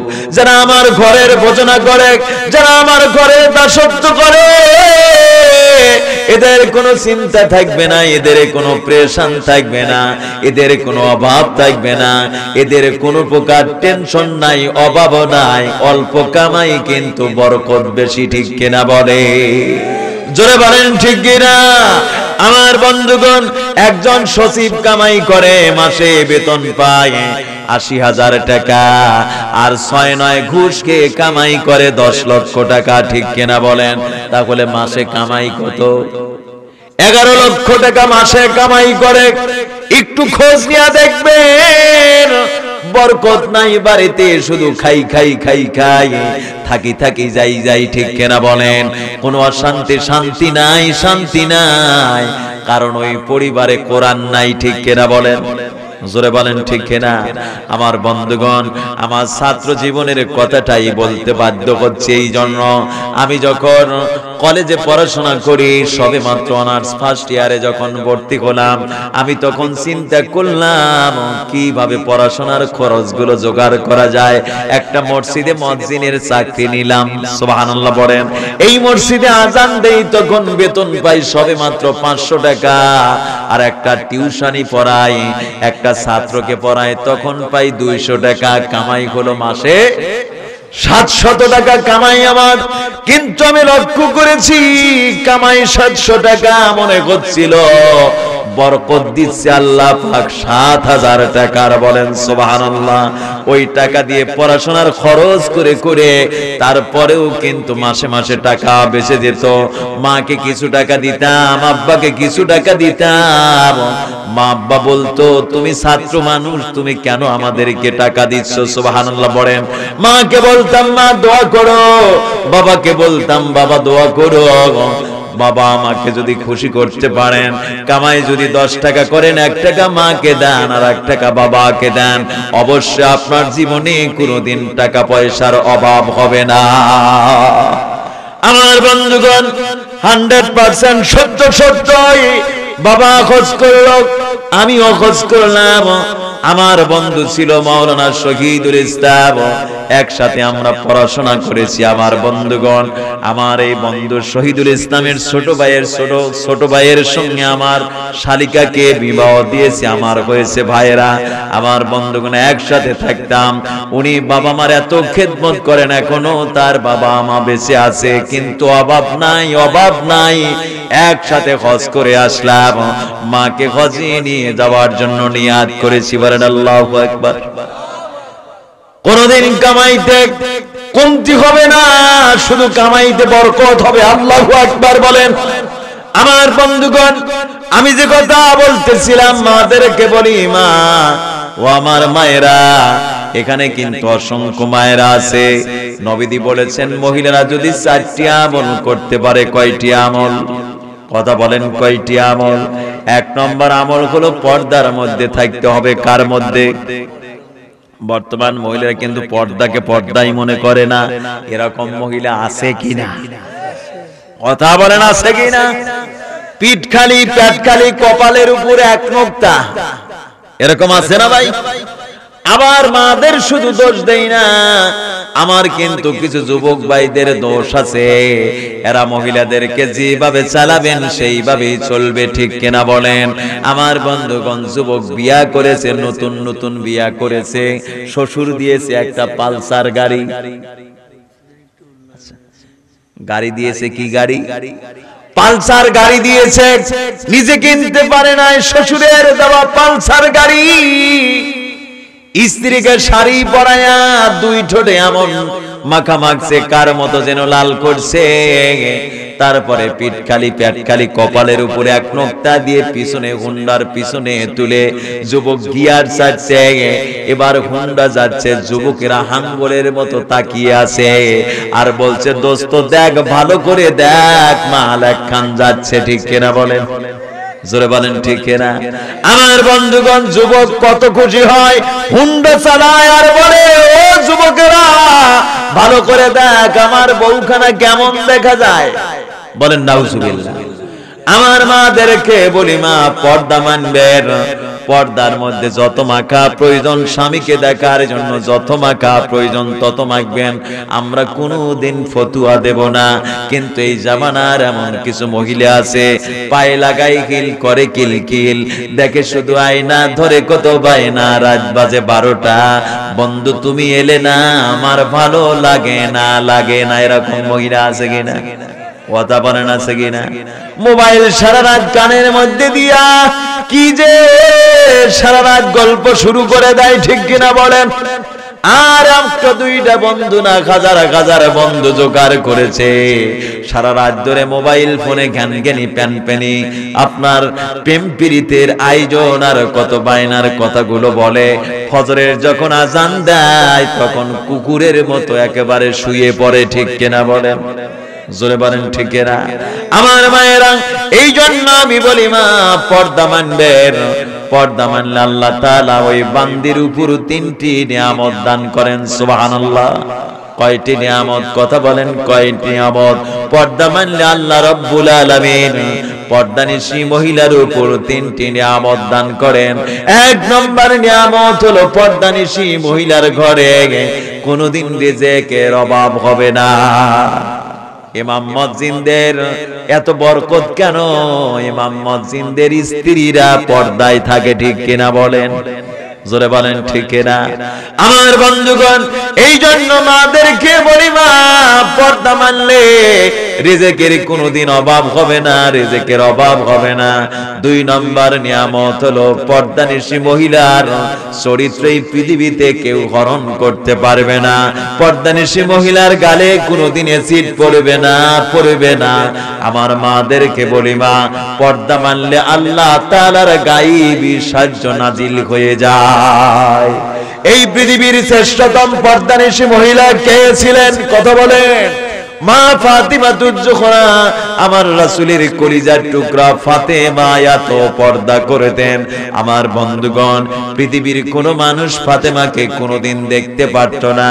আমার প্রিয় ভাইয়েরা, নবীজি যখন অসুস্থ হয়ে পড়লেন, ফাতেমার কাছে যখন সংবাদ চলে গেল, ফাতেমা নবীজিকে দেখার জন্য বেকুল হয়ে পড়লেন। বলেন সুবহানাল্লাহ। আমার বন্ধুগণ, ফাতেমা যখন নবীজির দরবারে যাবেন বলে যখনই ঘর থেকে দরজায় একটা পা বাড়িয়েছেন, অমনটির সময় কোত্থেকে যেন একটা উট এসে ফাতেমাকে সালাম দিচ্ছে। বলেন সুবহানাল্লাহ। ফাতেমা উটের সালাম শুনে আশ্চর্য হয়ে পড়লেন, চোখের পানি ফেলে বলছে, আল্লাহ তুমি আমারে এত সম্মান দিলে, আমারে এত ইজ্জত দিলে, বনের একটা উট এসে আমারে সালাম জানায়, আমি কি দিয়ে তোমার শুকরিয়া আদায়? আমাকে বলছো ফাতেমা আপনি কোথায় যেতে চান? আপনাকে বহন করার জন্য আল্লাহ রাব্বুল আলামিন আমাকে এই মুহূর্তে জান্নাত থেকে প্রেরণ করেছে। সুবহানাল্লাহ পড়বেন না?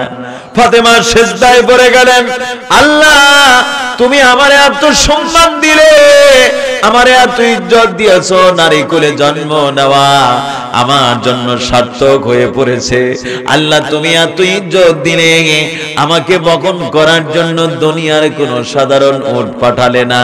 ও আল্লাহ তুমি আমাকে জান্নাতের উট পাঠিয়েছো, আমি কি দিয়ে তোমার শুকরিয়া আদায় করি?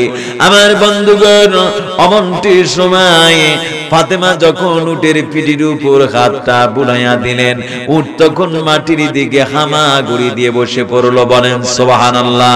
আমার প্রিয় বন্ধুগণ, ফাতেমা এবার উটের উপর বসে বসে বসে যখন বসে পড়লেন, উট দাঁড়িয়ে কদম মোবারক পেরে বেড়ে আমার নবীদের দরবারে রওনা করলেন।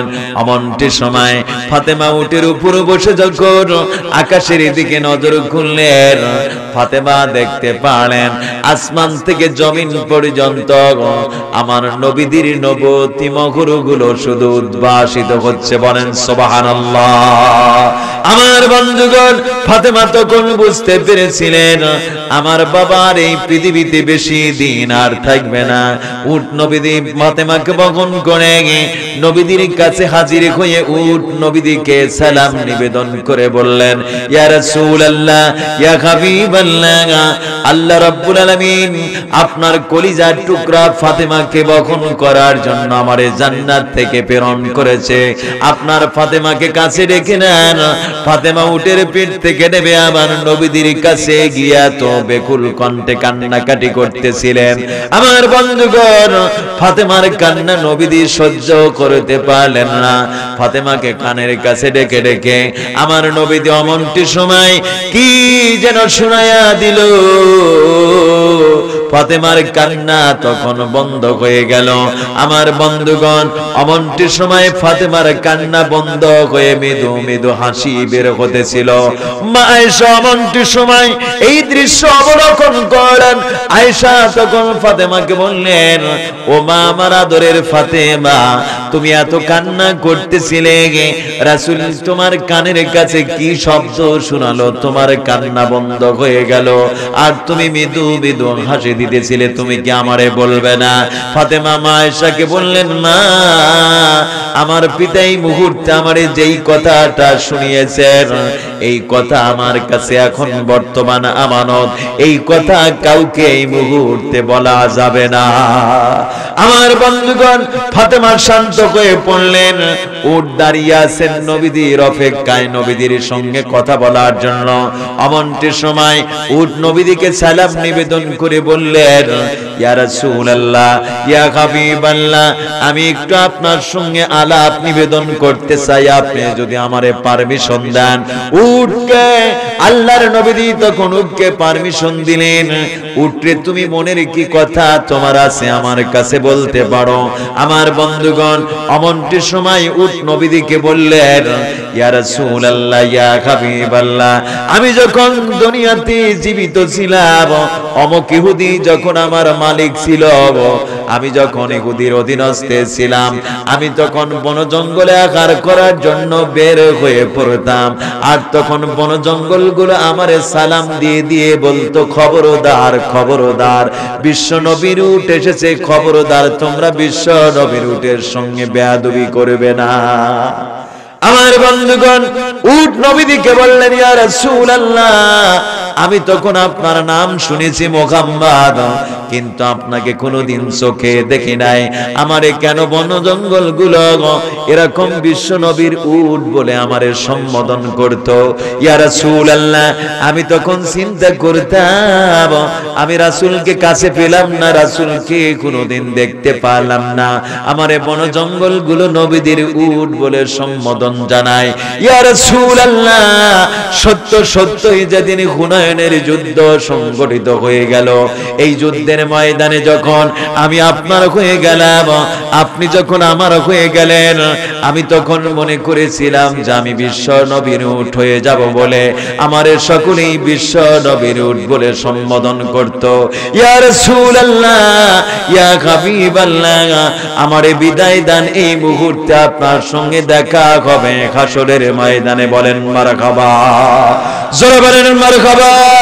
আমার বন্ধুগণ, এই জন্য আমার মাদেরকে বলতে চাই, পর্দা মানলে আল্লাহ পাক এই ধরনের খাস নিয়ামত গুলো দান করেন। আমার মায়েরা, দুই নম্বর আমল হলো স্বামীর খেদমত করতে হবে। আমার মায়েরা কিন্তু এমনও মা আছে স্বামীকে স্বামী মনে করে না, ঠিক কিনা বলেন? জোরে বলেন ঠিক কিনা? ভাই, তুমিও বিয়ে পাস, আমিও বিয়ে পাস, তার মানে বিয়ে বিয়ে ডবল বিয়ে, দুই বিয়ে শুয়ে আছে, একদিন পূর্ব দিক মুখ করে আর একদিন পশ্চিম দিক মুখ করে, ঠিক কিনা বলেন? আমার বন্ধুগণ, এই জন্য মাদেরকে বলি, মা এমনটি করবেন না, স্বামীর খেদমত করিবেন, স্বামীকে সম্মান করবেন, আদর করবেন। আবার স্বামীদেরকেও বলি, স্ত্রীকে সম্মান করবেন, আদর করবেন, ভালোবাসা দিবেন, তাহলে পরস্পর ভালোবাসা মহব্বতের মধ্যে রয়েছে শান্তি, ঠিক কিনা বলেন? জোরে বলেন ঠিক না? কিন্তু কিছু মা আছে স্বামীর নাম ধরে ডাকে, এরকম মহিলা আছে কিনা? কয় এটা আধুনিক স্ট্যাটাস। এটা কি? কয় আধুনিক স্ট্যাটাস। স্বামীকে নাম ধরে ডাকে, ও টুটুল, তেরে টুটুল। এখন টুটুল আবার স্ত্রীকে খুব ভালোবাসে, কি শোনা। এখন টুটুল যখন কাছে আসে, স্ত্রী বলছে, টুটুল শোনো, ওই ডাইনিং এ খাবার টাবার আছে, তুমি একটু খেয়ে নিও, আমি একটু পার্কে আমার বন্ধুর সাথে দেখা করে আসি। বলেন নাউজুবিল্লাহ। আমার মাদেরকে বলি, মা খবরদার স্বামীর নাম ধরে ডাকবেন না। আমার বন্ধুগণ, স্বামীদেরকে বলি স্ত্রীকে মারবেন না, আবার স্ত্রীদেরকে বলি স্বামীকে মারবেন না। আমার বন্ধুগণ, এই বাংলাদেশে কিন্তু এমনও নজির আছে, স্ত্রীরা স্বামীকে ধরে ধরে পেটে। এরকম আছে কিনা? আমি নওগাঁ বদল গাছে মাহফিল করতে গিয়েছিলাম। ইশারের নামাজের পরে একজন যুবক এসে আমারে বলছে, হুজুর আমি একটু আপনার সাথে কথা বলতে চাই। আমি বললাম, ও যুবক, তুমি কি বলতে চাও বলো। বলছি, একটু মহিলাদের সম্পর্কে ওয়াজ করবেন। আমি বললাম, ঠিক আছে, মহিলাদের সম্পর্কে ওয়াজ করে দেব। কয়, হুজুর আমি যেভাবে বলি সেইভাবে করবেন। আমি তখন চিন্তা করলাম, দেখি তো কোন ভাবে বলে। বললাম যে, বলো কিভাবে ওয়াজ করব। এখন যুবক বলছে, হুজুর শোনেন, এই এলাকার মহিলারা কিন্তু আচ্ছা মতো স্বামীকে পিটায়। আমি বললাম, বলিস কি রে, তো হিজলার লক্ষণ রে, স্ত্রী স্বামীকে পিটায়, এটা তো হিজলার লক্ষণ, ঠিক কিনা বলেন?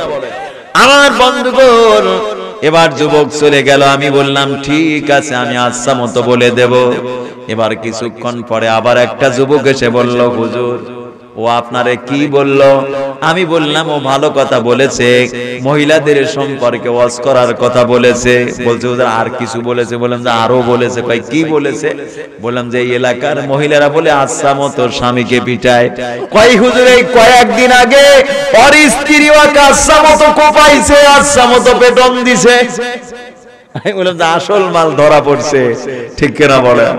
আমার বন্ধুগণ, এই জন্য মাদেরকে বলি, মা স্বামীকে মারা যাবে না, আবার স্বামী স্ত্রীকে মারা যাবে না। আমার মায়েরা, আমি আপনাদেরকে আর কষ্ট দেব না। তাহলে 1 নম্বর আমল পর্দা, 2 নম্বর স্বামীর খেদমত, 3 নম্বর আমল হলো 5 ওয়াক্ত নামাজ, 4 নম্বর আমল হলো রমজান মাসের রোজা। এই 4টা আমল যদি আমার মায়েরা করতে পারে, জান্নাতের 8টি দরজা তাদের জন্য খুলে দেওয়া হয়। আমার প্রিয় ভাইরা, আমার ভাইদেরকে বলে যাই, এই পৃথিবীর শ্রেষ্ঠতম জায়গা হলো মসজিদে হারাম, বাইতুল্লাহ। সুবহানাল্লাহ পড়েন। পৃথিবীর প্রথম জায়গা হলো বাইতুল্লাহ, পৃথিবীর প্রথম ঘর হলো বাইতুল্লাহ, পৃথিবীর শ্রেষ্ঠতম জায়গা হলো বাইতুল্লাহ। আল্লাহ পাক কোরআনুল কারীমের মধ্যে বলেছেন, সাহাবীরা প্রশ্ন করলেন, ইয়া রাসূলুল্লাহ এই পৃথিবীর শ্রেষ্ঠতম জায়গা কোনটি? আমার নবীজি বললেন, ও সাহাবীরা ভালো করে শুনে নাও, এই পৃথিবীর শ্রেষ্ঠতম জায়গা হলো মসজিদে হারাম। মসজিদে। সাহাবীরা আমার প্রশ্ন করলেন, ইয়া রাসূলুল্লাহ তারপরের শ্রেষ্ঠতম জায়গা কোনটি? আমার নবীজি বললেন, তারপরের শ্রেষ্ঠতম জায়গা হলো মসজিদে আকসা। এই দুটি মসজিদের নাম আল্লাহ পাক কুরআনুল কারীমের মধ্যে কোট করে দিয়েছেন, ঠিক কিনা বলেন? সুবহানাল্লাযী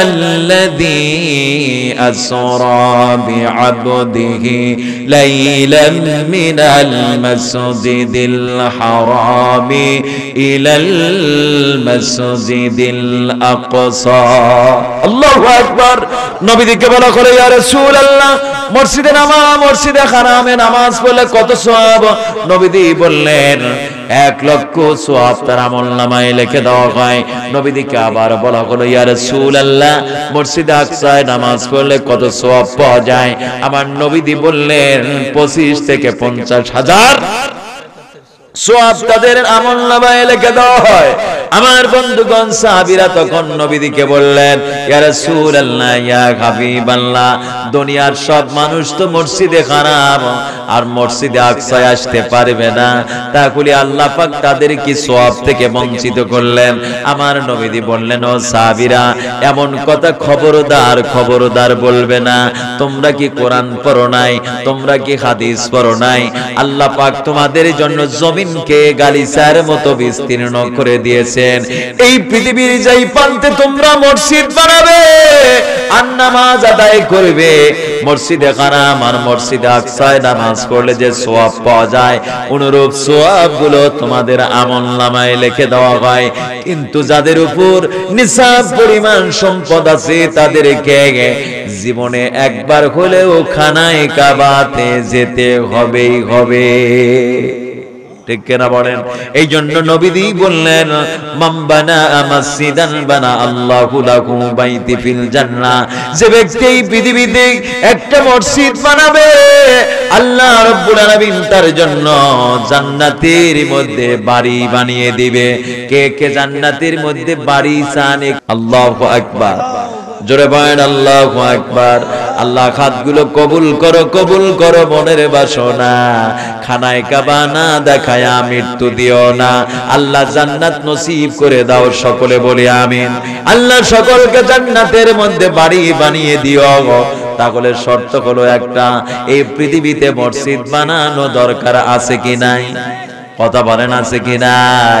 আমার বন্ধুগণ, অজাতের কুজাতেরা মসজিদ বানায় না, তারা বানায় সিনেমার হল। ঠিক কিনা বলেন? আল্লাহর প্রিয় বান্দারা মসজিদ বানায়। আসুন গো, আল্লাহ রাব্বুল আলামিন বলেছেন মসজিদ হলো একমাত্র আমার জায়গা। মসজিদ কার জায়গা? মসজিদ হলো আমার জায়গা, আমার বাড়ি। এই মসজিদ থেকে আমি বান্দাকে বরকত নাজিল করে থাকি। মসজিদ থেকে সব বাড়ি বাড়ি থেকে রহমত বরকত গুলো চলে যায়। আল্লাহুম্মা আমিন। ربنا ظلمنا أنفسنا وإن لم تغفر لنا وترحمنا لنكونن من الخاسرين ربنا آتنا في الدنيا حسنة وفي الآخرة حسنة وقنا عذاب النار رب ارحمهما كما ربياني صغيرا رب ارحمهما كما ربياني صغيرا। আল্লাহ তাআলা মাবুদ বেনিয়াজ আজকের এই রাজাপুর পশ্চিম পাড়া বাইতুল মামুর জামে মসজিদের উদ্যোগে আজকের এই কোরআনের মাহফিলে সন্ধ্যা থেকে শুরু করে অদ্যবধি পর্যন্ত আমি একজন নালায়েক খাকসার গুনাহগার তোমার প্রিয় বান্দা বান্দীদেরকে সঙ্গে নিয়ে আলোচনা শেষ করে তোমার রহমতের প্রত্যাশা নিয়ে তোমার দরবারে দুইখানা হাত পেতেছি মাওলা। মেহেরবানি করে আজকের আলোচনা কবুল করে নাও, আমাদের সকলের মনের আশা পূরণ করে দাও। ও আল্লাহ, এর যা হাদিয়া হয় সর্বপ্রথমে আকায়ে নামদার তাজদারে মদিনা দুলালে আমিনা বিশ্ব নবীর রওজা মোবারকে পৌঁছায় দেন। আয় আল্লাহ তাআলা, तमाम পৃথিবীর মাটির নিচে যত মানুষ ঈমান আর ইসলাম নিয়ে কবরে চলে গেল, আল্লাহ প্রত্যেকের আরো আর পুরো সওয়াব পৌঁছায় না। আল্লাহ খাস করে মেহেরবানি করে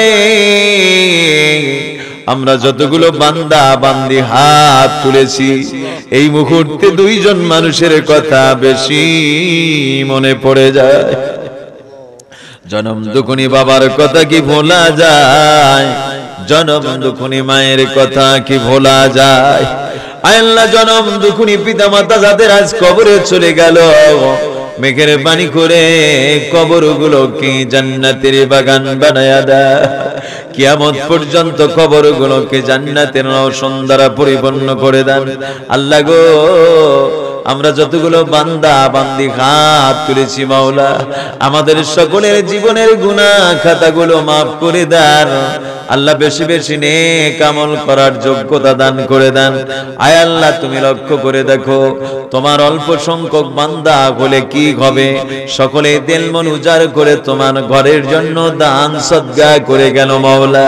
মেহেরবানি করে সকলের দানগুলো কবুল করো, মনের আশাগুলো পূর্ণ করো। দুনিয়াতে আল্লাহ তাদেরকে মাল সামানা দিয়ে ভরপুর করে দেন মাওলা।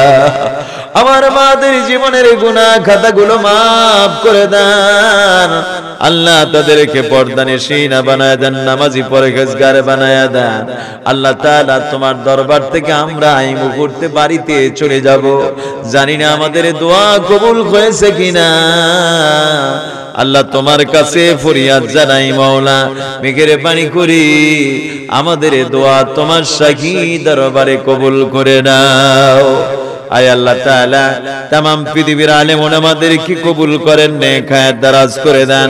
तमाम পৃথিবীর মুসলমানেরা যে যেখানে মজলুম অবস্থায় আছে, মেহেরবানি করে তাদের প্রতি হামিয়ে নাসির হয়ে যান। ইরানের মুসলমানদেরকে কবুল করেন, সারা বিশ্বের জন্য তাদের বলিষ্ঠ কণ্ঠস্বরকে কবুল করেন আল্লাহ।